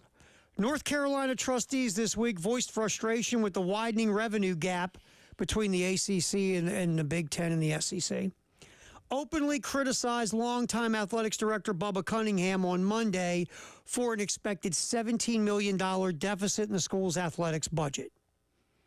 $17 million deficit in North Carolina. Think North Carolina's ready to have a conversation about that grant of rights? Probably. Okay, ready? We know this. This is not like, wow, we're insiders. The SEC and the Big Ten, if they're doing a draft, an ACC draft, and the SEC or the Big Ten, whichever one has first pick, which school are they taking first? North Carolina. You got $17 million athletic budget deficit. Would you be having that if you were in the SEC or the Big Ten? Absolutely not. Here we go. This is the one that makes it on. No offense to Clemson. No offense to NC State. This is the school everybody wants. Yes. They're eating a $17 million booger. Pretty much. Keep this in mind. Just saying. They're a brand. They have the academic standards that a league like the Big Ten looks for. You're in a state that neither conference is already in, as opposed to South Carolina and Florida, which last I checked, both have SEC schools already. Yep. So. And the other one's Virginia, because you get in the Mid-Atlantic. Yep. If you're either conference, that's a place where you haven't opened a restaurant. Exactly. And for the SEC, you're also getting close to D.C. now. I was going to say, you're getting into that D.C. DMV market, which is very valuable. And if you're the Big Ten, now you have it on both sides. I was going to say, there's a reason Maryland's in the Big Ten, because they're right there, too. Exactly. Maryland gives you 2 big cities. Yes. And so if you're the SEC, now you get to fight the Big Ten in the DMV territory. Yep. This is a thing right here. Oh, this right here is a thing. If they can, and again, they still got 12 more years on that thing unless they can weasel their way out. But now I think North Carolina is going to jump on the band. Don't be surprised if North Carolina jumps on this bandwagon. They definitely are. No, they're not going to go the Andy Dufresne approach of just, adding up chalk on the wall until that thing runs out. Like they're gonna find a way to tunnel out. All right. Or try to. Quick Firehouse sub text the hour. Hit it 803-446-100. Yeah, nameless texter just pointing out Caitlin Clark made her debut last night at the WNBA. 20 points, but 10 turnovers. So she got rocked a little bit. Guess what we're going to talk about? What's trending at 2? Caitlin Clark. Rough night. Not surprising. She had a rough night in her WNBA debut. We'll get into that coming up. Also, it's trending at 2. Some other stories happening in the world of sports. We'll circle back. Mark Kingston, his presser yesterday before taking off and hitting the road to Knoxville for that huge 3-game series with the Volunteers that starts tomorrow night here on the game in Columbia and Myrtle Beach. We will talk about that as well. What's trending at 2 coming up from Traditions Fine Jewelry and Gamecock Traditions. That's next here on the halftime show. Ray Tanner at 3 on the postgame show with Jay and Elijah. Don't forget that. Coach Tanner will be on hanging out with those guys from 3 to 4. We will do what's trending at 2 next on the halftime show on the game.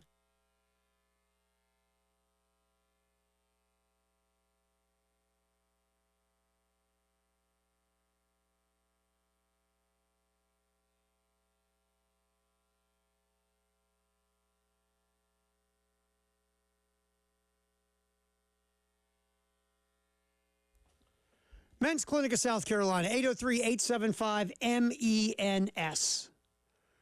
Look, it's just life, man. You're getting older. You're a guy.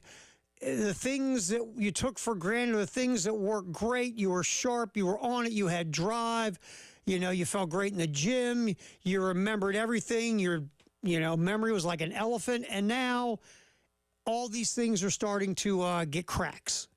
You're concerned, you're worried. It could be just low testosterone. That's it. One way to find out, 803-875-MENS, Men's Clinic of South Carolina. You call Dr. Dan and the crew. You'll come in, do a consultation, tell them the story. If they do think it's low T, they'll do lab work. If it comes back low testosterone, they will put you on a program to make you feel like you again. 803-875-MENS, Men's Clinic of South Carolina. Get yourself back to being you. Call the Men's Clinic.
Welcome back in. It is the halftime show. Tyler Head and Terry Ford along with you here on your Wednesday on the game. It is indeed time for what is trending at 2. Taking a look around the headlines. We'll start locally here. Some news coming out a little bit earlier on this morning as we now know the kickoff time to one of South Carolina's games this season. That would be the Week 2 matchup on the road in Lexington, Kentucky. South Carolina will face the Wildcats at 3:30 that Saturday afternoon, September the 7th. That will be televised on ABC. That is the only kickoff time we know as of right now. The week number 1 matchup against Old Dominion. A lot of people thinking it's going to be a night game. I sure hope so. From a comfortability standpoint, a high noon game or even a 4 o'clock game against Old Dominion on August 31st sounds like a recipe for a lot of dehydration and a lot of miserable experience in the stands out there at Willie B. So hopefully that's not the case. But again, week number 2, 3:30 in the afternoon, taking on Kentucky. Here's what I'm interested in. And looking at this, the game times that have been announced so far in the SEC, the 3:30 slot I don't think is going to quite hold the same value that it once had. Because, of course, now the SEC is exclusively being shown on the ESPN family of networks, ESPN, ESPN2, obviously the SEC network, ABC, that's ESPNU, that kind of stuff. No more SEC on CBS. The CBS has now shifted their coverage to the Big Ten. And we've gotten used to, for most of us, a lot of us, our entire lives, of tuning in at 3:30 to see the premier SEC game in the week, whether that be, Alabama and Auburn, whether that be, Georgia and LSU or something along those lines. That middle afternoon slot has always been reserved for those marquee games in the SEC, and I don't quite think that's going to be the case anymore.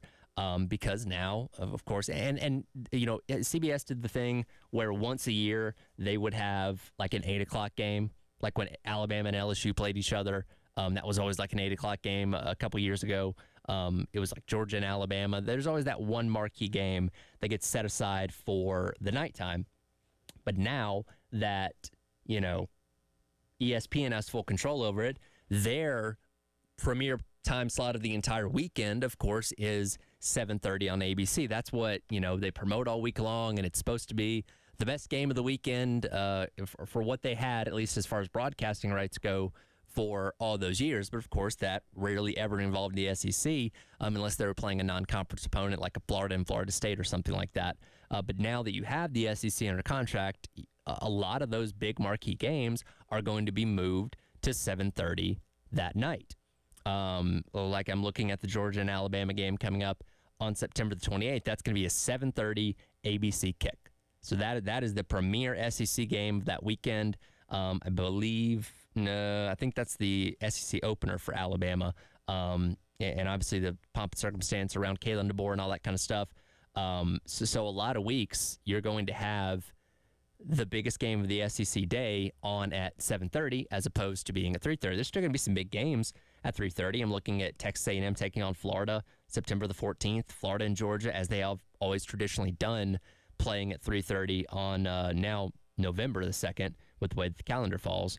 But I think it's going to go back and forth. Well, and here's the thing: the ESPN is not always going to feature SEC teams in that 7:30 primetime slot because they have broadcasting rights to all the major conferences to a degree, and they are going to rotate. So I mean, you're probably going to have a Clemson and Florida State play at 7:30 on a Saturday night on ABC at some point.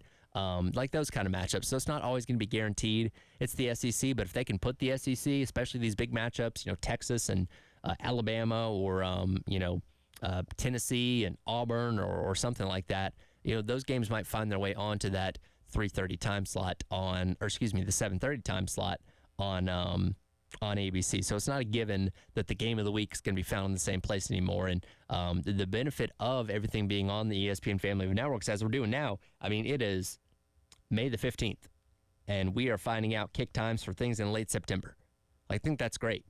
We've lived and died by the 12-day window for the longest time where, okay, now we see the results of week 8, so we can determine what our lineup's going to be for week number 10. You know what I mean? So thankfully that's gone. I don't know what the timetable of South Carolina learning its kickoff time against Old Dominion will be, but I imagine by the time the season gets here, we should probably know just about all of the kickoff times, if not all of them, most of them for South Carolina, which is a nice change of pace. Then again, having to just kind of guess as the season goes along. And from a fan standpoint, it helps you plan things out better. If you're, hey, I'm going to go out and buy tickets to this game because I like the kick time or this or that. So it helps you plan things out better, which is certainly a welcome sight. Elsewhere, when it comes to scheduling, tonight is the NFL's big schedule release coming up at 8 o'clock. They'll have 2-3 hours worth of shows on, the NFL Network, ESPN, and all that kind of stuff, breaking down every team's schedule and all that. If you're like me, I'm just going to skim through social media and see what the individual teams do with their schedule announcements, because that's kind of what the NFL scheduling thing has turned into, where, it's like, okay, what's your social team going to roll out there that's going to make me laugh or going to be very entertained by? I still think the Titans have the best one ever with asking people on, downtown Nashville to, name team mascots, and they certainly couldn't do that. So that's what it's really about tonight. Now, we've known the opponents for every NFL team, home and away, for a while now. We just got to learn which dates they're on, and I imagine there'll be some kickoff times announced as well. One thing we have known about the upcoming 2024-2025 NFL schedule is that there was going to be some games played on Christmas. Now, the NFL, starting in 2020, started experimenting with Christmas Day games. Again, they've played on Christmas before, but that was only because it had fallen on, a Sunday or whatever. So they went ahead and played a game. But now this is more about taking over another day on the calendar to me. Because when you think about sports on Christmas, for the longest time, you thought about, hey, Christmas Day NBA, we're going to get, the Lakers and Golden State, LeBron versus Steph on Christmas Day at 2 o'clock. Like, that's a marquee matchup and the one sporting event or one of the few sporting events on Christmas Day. And then the NFL kind of looked at this and said, well, hey, if we started playing games on Christmas Day, imagine the ratings we could get. And so in 2020, I believe it was the Saints and maybe the Vikings that played on Christmas Day, and that was on a Friday, which, again, was a day that NFL does not normally play on. Ratings were great. The next year, Saturday, same thing. This past year, Sunday, same thing. Like they really, saw an opportunity to take advantage of that. Last year it was on a Sunday, and this year's a leap year. So it jumps all the way to Wednesday in 2024. And those two games will be broadcast exclusively on Netflix. Netflix is growing in the live event business now. If you watched the Tom Brady roast last week, that was a Netflix live. The entire 3 hours was streamed live. It wasn't put on there after the fact. You saw the event live. They are going to be broadcasting the Jake Paul-Mike Tyson fight here coming up later on this summer. Another live situation. They're going to become the home of WWE Monday Night Raw starting at the beginning of 2025. So they'll have live content every single week, and it seemed like it was only a matter of time before, a big sports league like the NFL signed some kind of deal to start doing this. And the NFL already has its Thursday Night Football on Prime Video. They had their first ever Peacock exclusive playoff game this past year between Kansas City and Miami, and now they're dipping their toes in with Netflix, which is, I believe, a $150 million deal for 3 seasons, where this is according to Adam Schefter, one holiday game each year through 2026. So a lot to kind of unpack from this. Obviously, the fact that you're playing on Christmas, which is just another day that NFL has now planted its flag into and said, you know what, we like this day. We don't care if the NBA plays on it. We're going to take it for ourselves, and there's nothing you can do about it, and there really isn't. But also the NFL continuing to expand into into different spaces as television and the way we consume sports continues to evolve. So that's pretty interesting. As I mentioned at the end of the last hour, and a texter pointed this out, Caitlin Clark made her WNBA regular season debut last night. Indiana Fever taking on the Connecticut Sun. Connecticut, the Mohegan Sun Arena sold out a while back. Everybody wanted to see Caitlin Clark. I mean, I said this earlier. I for the first time, was, hyped to see what the opening day of the WNBA was going to look like, and I watched a good portion of this game to see what what Caitlin Clark was going to do, and she ends up scoring 20 points. She was a little slow out of the gate, which is understandable. I mean, first legitimate WNBA game, and I think she went 0 for in the first quarter before picking it up a little bit as the game went along. 4 of 11 from 3, ended up scoring 20 points, so a solid stat line. She did have 10 turnovers, which is what the texter was pointing out at the end of last hour. Look, Caitlin Clark has a big target on her back in the WNBA. She was an amazing player in college. She brought a lot of eyes to the sport, as I mentioned several times today. There's a reason that Coach Staley thanked her profusely for her contributions to the game of women's basketball, because she did bring a lot of eyes to the sport. Now, the hope is that those eyes, in the process of watching Caitlin Clark, looked at, a Malaysia Fulwiley, looked at a Juju Watkins, looked at some of these other big names that are emerging into being superstars themselves, and said, yeah, well, that Caitlin Clark's moving on to the WNBA. I want to keep watching because of her, or this team, or that team, or whatever it may be, to continue to grow women's sports in that way. On the flip side of things, as she entered the WNBA, everybody's talking about her. Number 1 overall pick, about all the eyes and all the attention, all the money she was going to bring to the sport. I mean, there were WNBA teams that were just getting chartered flights for the first time ever. And I'm not saying that's all because of Caitlin Clark, but it certainly helps, because you're getting more eyes on your product, you get more TV revenue, selling more ads, all that kind of stuff. That Caitlin Clark moves the needle like that. But she goes out there last night, again, the 20 points, 10 turnovers, which is most for anybody in their WNBA debut.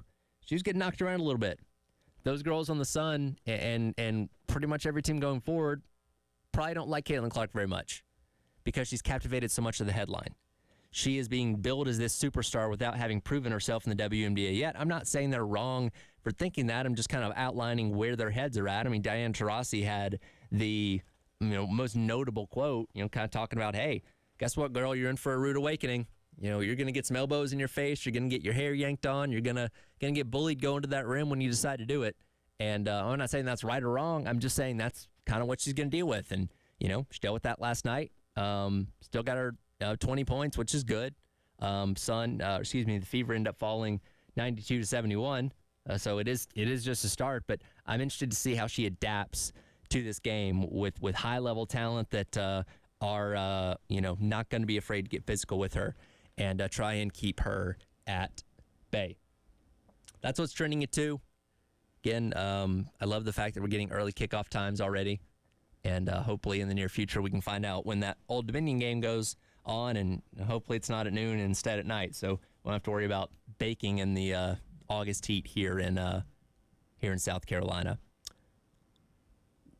Speaking of those kickoff times, yesterday we learned a lot of the Week 0 and Week 1 kickoff times, and in doing a little bit of research last night, I feel like a recent phenomenon in college football might finally be coming to an end. I'll explain what that is next. It is the halftime show. Tyler Head with Terry Ford along with you here on this Wednesday on The Game.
Welcome back in. It is the halftime show. Tyler Head along with you here. Carried forward to be back in here with me in just a couple of minutes. As I mentioned there a moment ago, we're now learning more and more of the kickoff times for the upcoming college football season. We're still over 100 days away, by the way. I think today we're like 108 days away, maybe somewhere along those lines, until South Carolina officially, kicks its season off against Old Dominion in week number 1. Yesterday, we learned a couple of significant kickoff times for both week 0 and week number 1 of college football in 2024. And among those kick times are 2 big neutral site games in the Saturday and Sunday of Labor Day weekend. So on Saturday at high noon, you're going to have Georgia taking on Clemson at Mercedes-Benz Stadium. And then on Sunday night, the one college football game of Sunday, you're going to have LSU taking on Southern Cal out there in Las Vegas at Allegiant Stadium. Those are the 2 neutral site big games of the weekend. And I was curious. So I looked at these 4 teams, and after this year, the only one of them that right now has a neutral site game scheduled down the road is LSU, who is scheduled to take on Houston in Houston at NRG Stadium in 2027. I was curious about a couple other brands that have found their way into these type of games in week number 1 quite a bit. Alabama, who it felt like for about a decade there, every single year in week number 1, they were in Cowboy Stadium. They were in Mercedes-Benz Stadium. They were down in Orlando.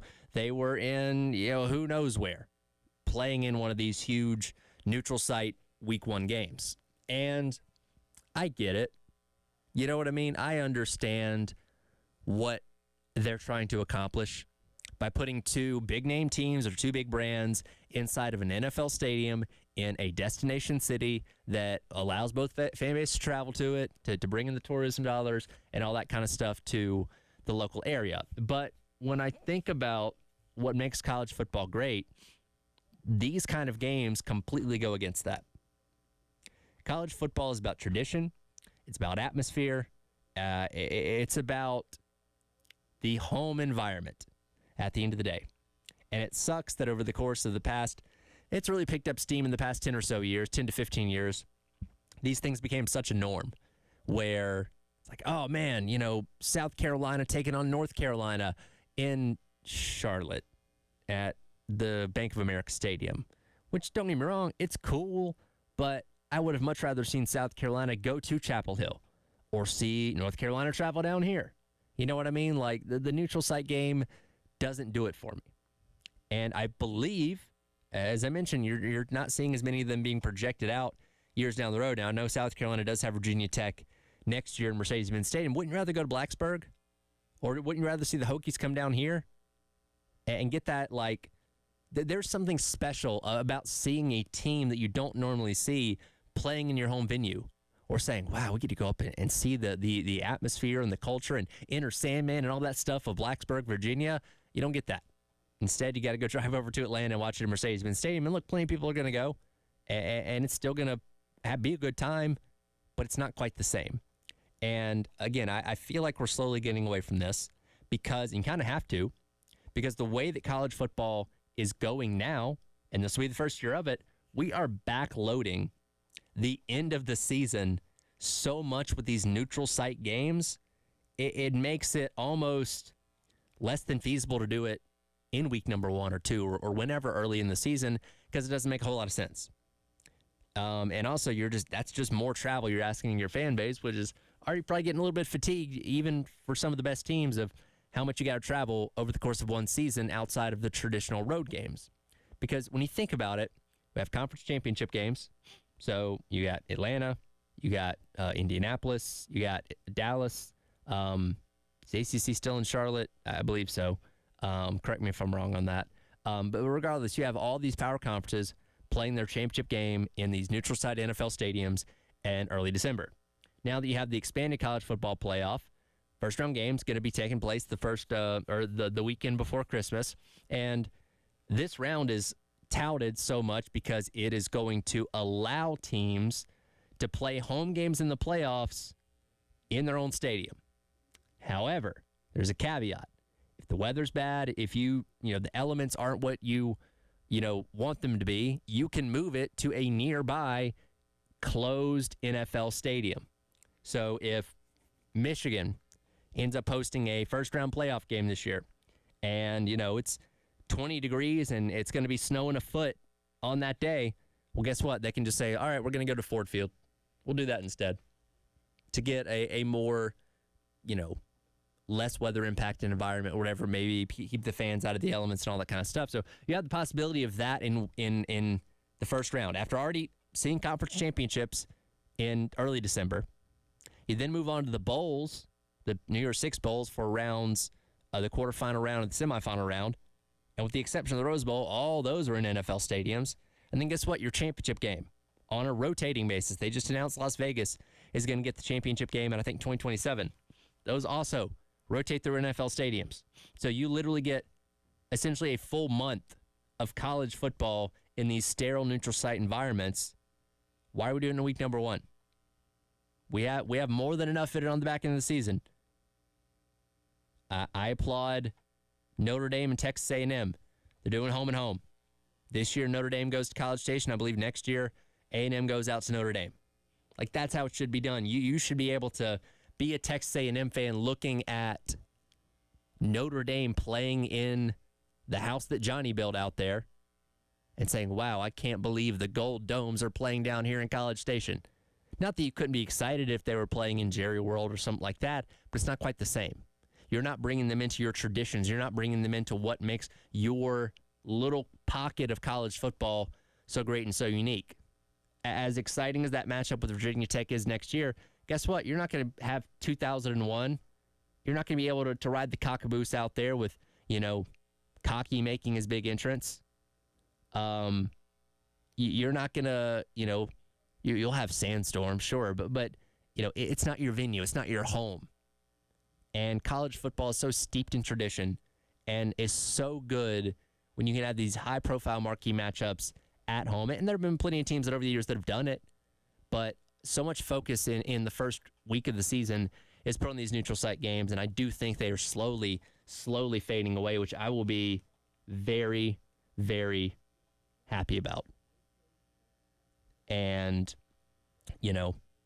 seeing two teams that don't usually play each other do home and homes in the future, and let the neutral site stuff happen in December in the run to the national championship. That's fine, but leave week 1 alone. Let's play some home and home series as opposed to neutral site games. So just my thoughts. Regardless, I watch these games. It just doesn't quite have the same pull if you aren't playing in a true home venue. Today is Wednesday, May the 15th. That would imply that it's probably the greatest day in the history of the world. With that coming up, it is the halftime show. I'm Tyler Head. Terry Ford will be back along with me in a few minutes here on The Game.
Welcome back in. It is the halftime show. Tyler Head along with you.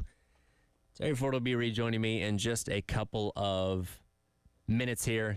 Today is May the 15th. It is indeed time for the greatest day in the history of the world. Let's scour back through and see some things that have happened on this day in sports history. Let's see here. Let's start with 1991. Red Sox and White Sox play the slowest 9-inning game in Major League Baseball history. Game took 4 hours and 11 minutes. Trying to see if I can find the box score for this one and see why that game took so long. I mean, it ended up being a 9-6 final for Boston beating Chicago in that one, but a 4 hour and 11 minute 9-inning game sounds pretty torturous. And that was back. The funny thing is, and we talk a lot about the pitch clock and stuff now, games had trickled over that 3 hour mark. But when you go back to the early 90s, like game times were in that like 2 hour 40, 2 hour 45 window. So to have a 9-inning game that went almost 4.5 hours back in the early 90s, that's quite an accomplishment. Yeah. Think about it. Like, at least in the early 90s, you didn't have the 3 outcomes you have today. Like there was action. Right. Like there was, things happening on the bases, and there were extra base hits that weren't home runs. And remember, the steroid era was wildly popular. Yep. Because it wasn't just home runs. Runs were being scored. If you look at the stats and numbers, doubles were up, triples were up, all sorts of offensive numbers were exploding because, most of the league was on roids. Right. So at least that 4 hour plus wasn't like watching paint dry. Sure. Like, I've always said this, Tyler, it's not the length of the game that's the problem. Sure. It's a lack of action. Like, okay, are you into these superhero movies? Yeah, I watch them. All right. I sat down and watched. I've never been a superhero movie guy. I mean, I don't hate them. I just don't go out of my way, right, unless my kids are watching them. Sure. Well, I sat and watched the last 2 Avengers movies with my son and my daughter. Yep. Each one of those movies was 72 hours long. It didn't feel like it. You know why? Because a lot of action. A lot of action. Things going on constantly. So it didn't feel like it was that long. Yeah. So if you have a lot, like for example, college football, let's go back to that TCU Michigan game a couple years ago in the college football playoff, right? Yep. How long did that game go? Days. Oh, yeah. It took forever. Did it feel like it? No. Because why? Because it was entertaining. A lot of action, a lot of entertainment. That's my point about what's happened to baseball. So I found this, the box score of this game, and the numbers don't really. I can't figure out why it took so long. Basically, let's see here. Am I looking at the right game here? No, sorry, that was the night before. Let me go to the next game. Let's see here. All right, now we're talking. 9-6, Boston Red Sox win. Okay, now we're getting up there. So the White Sox threw 180 pitches. Mm-hmm. The Red Sox threw 172. Let's see, 8 hits for the Red Sox in that game. Only 11 hits, for the White Sox in that game. All right, I'm starting to see this now. And again, there's no pitch clock back then, so, the pitcher could, adjust his belt, take his hat off, go order some dinner, go watch a TV show before he had to throw that next pitch. So, and now I'm starting to see why this game took so long. So basically that game, it only had 19 hits. Yeah, over the course of, 4 hours and 19 hits. Let me do some quick math real quick here. Think about that. Let me see the average number of hits. Almost 5. Hold on. 5 an hour. Let's see. 44 times 60 plus 11 divided by, what do you say? 11 hits? How many hits? 19 hits total 19 for hits. both teams. Divided by 19 hits. There were 1 hit every 13 minutes. So roughly about 4 an hour. Wow.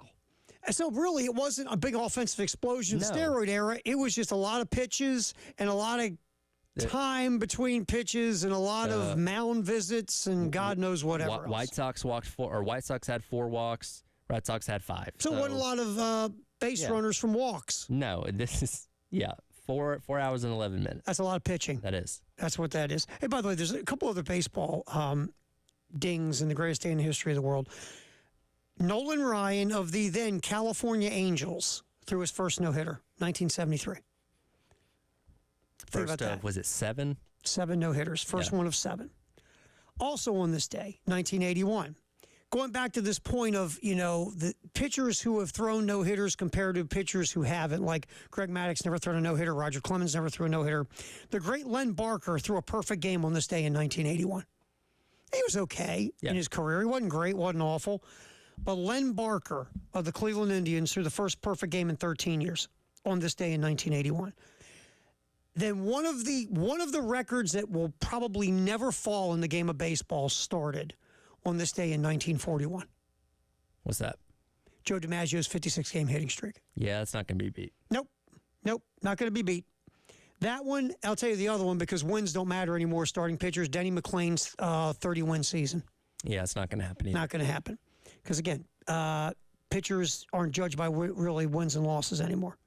And the other one, obviously, I don't see the way science and medicine has advanced. Cal Ripken's streak, I don't think is going to get broke. I was going to say, to have 30 wins, I mean, yeah, because that's, roughly a win a week? First of all, 4-man rotation will get you to 30 wins. Yeah. Because if you're in a 5-man rotation, you're only going to get, 32 starts? Something like that. Maybe 34? Sure. So that was in the old days of the 4-man rotation, and now you're getting 40-some starts. Right.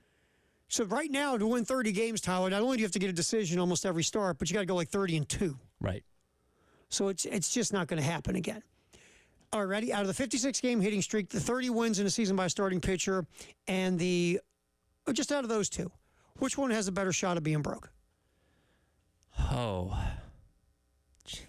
Exactly. Neither. To me, that's probably the best answer because neither one's going to be broke. If I had to pick one, I'd probably take 56-game hitting streak. I just don't see a starting pitcher winning 30 games again unless the world changes on how pitching is looked at.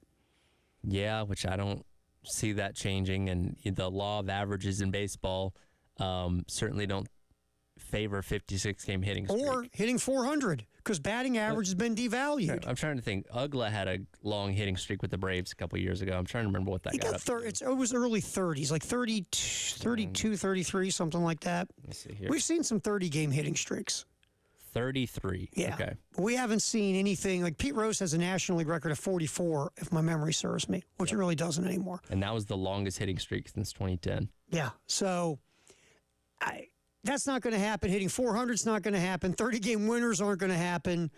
Those are kind of like dinosaur stuff. That goes with the payphone, dude. Right. Just not happening.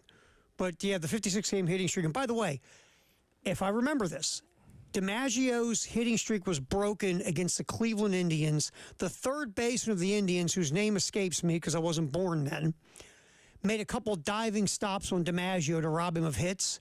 After the 56-game hitting streak was snapped, DiMaggio then had a hitting streak of like 20-some games. The streak ended on July 17th, 1941. Indians third baseman Ken Keltner snagged hot smashes off DiMaggio's bat in the first and seventh inning. A walk and a final grounded out stopped the shortstop's streak at 56 games. And then after that, I believe he had like a 21, 22, 23-game hitting streak after it was stopped. So he could have had like an 80-game hitting He could have streak. had half the season almost of a hitting streak. That's unbelievable. It's phenomenal. But that streak started today back in 1941. DiMaggio, a very confident man in himself. Yep. Do you know that it's not a rumor, but the word is that he would not show up at Yankee Stadium for Old Timers Day because Old Timers Day is a thing at Yankee Stadium. Sure. Obviously, look at the old timer roster for the Yankees.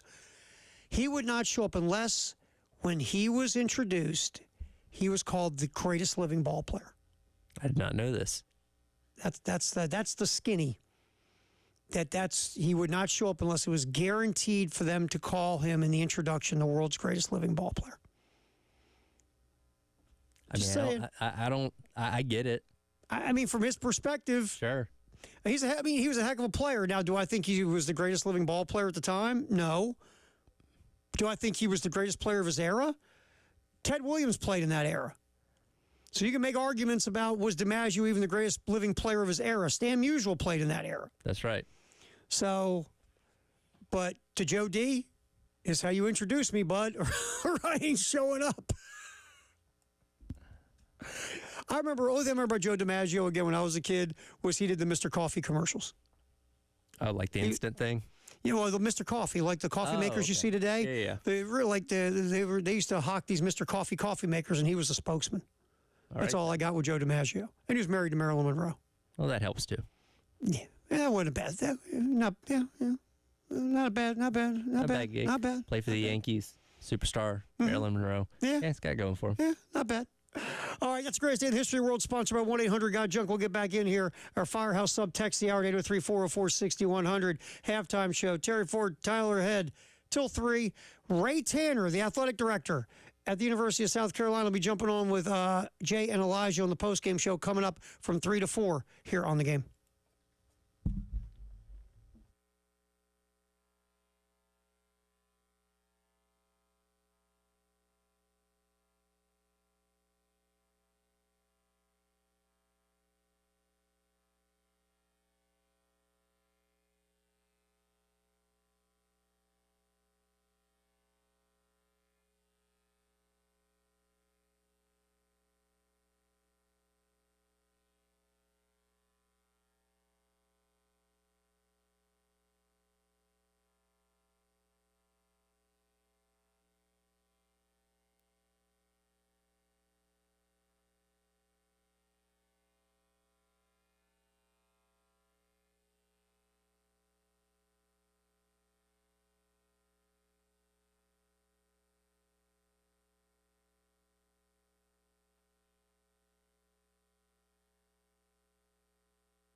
You can't look too far ahead because it does you no good. You just have to try to win the next game. And if you win the next game, then you try to win the game after that.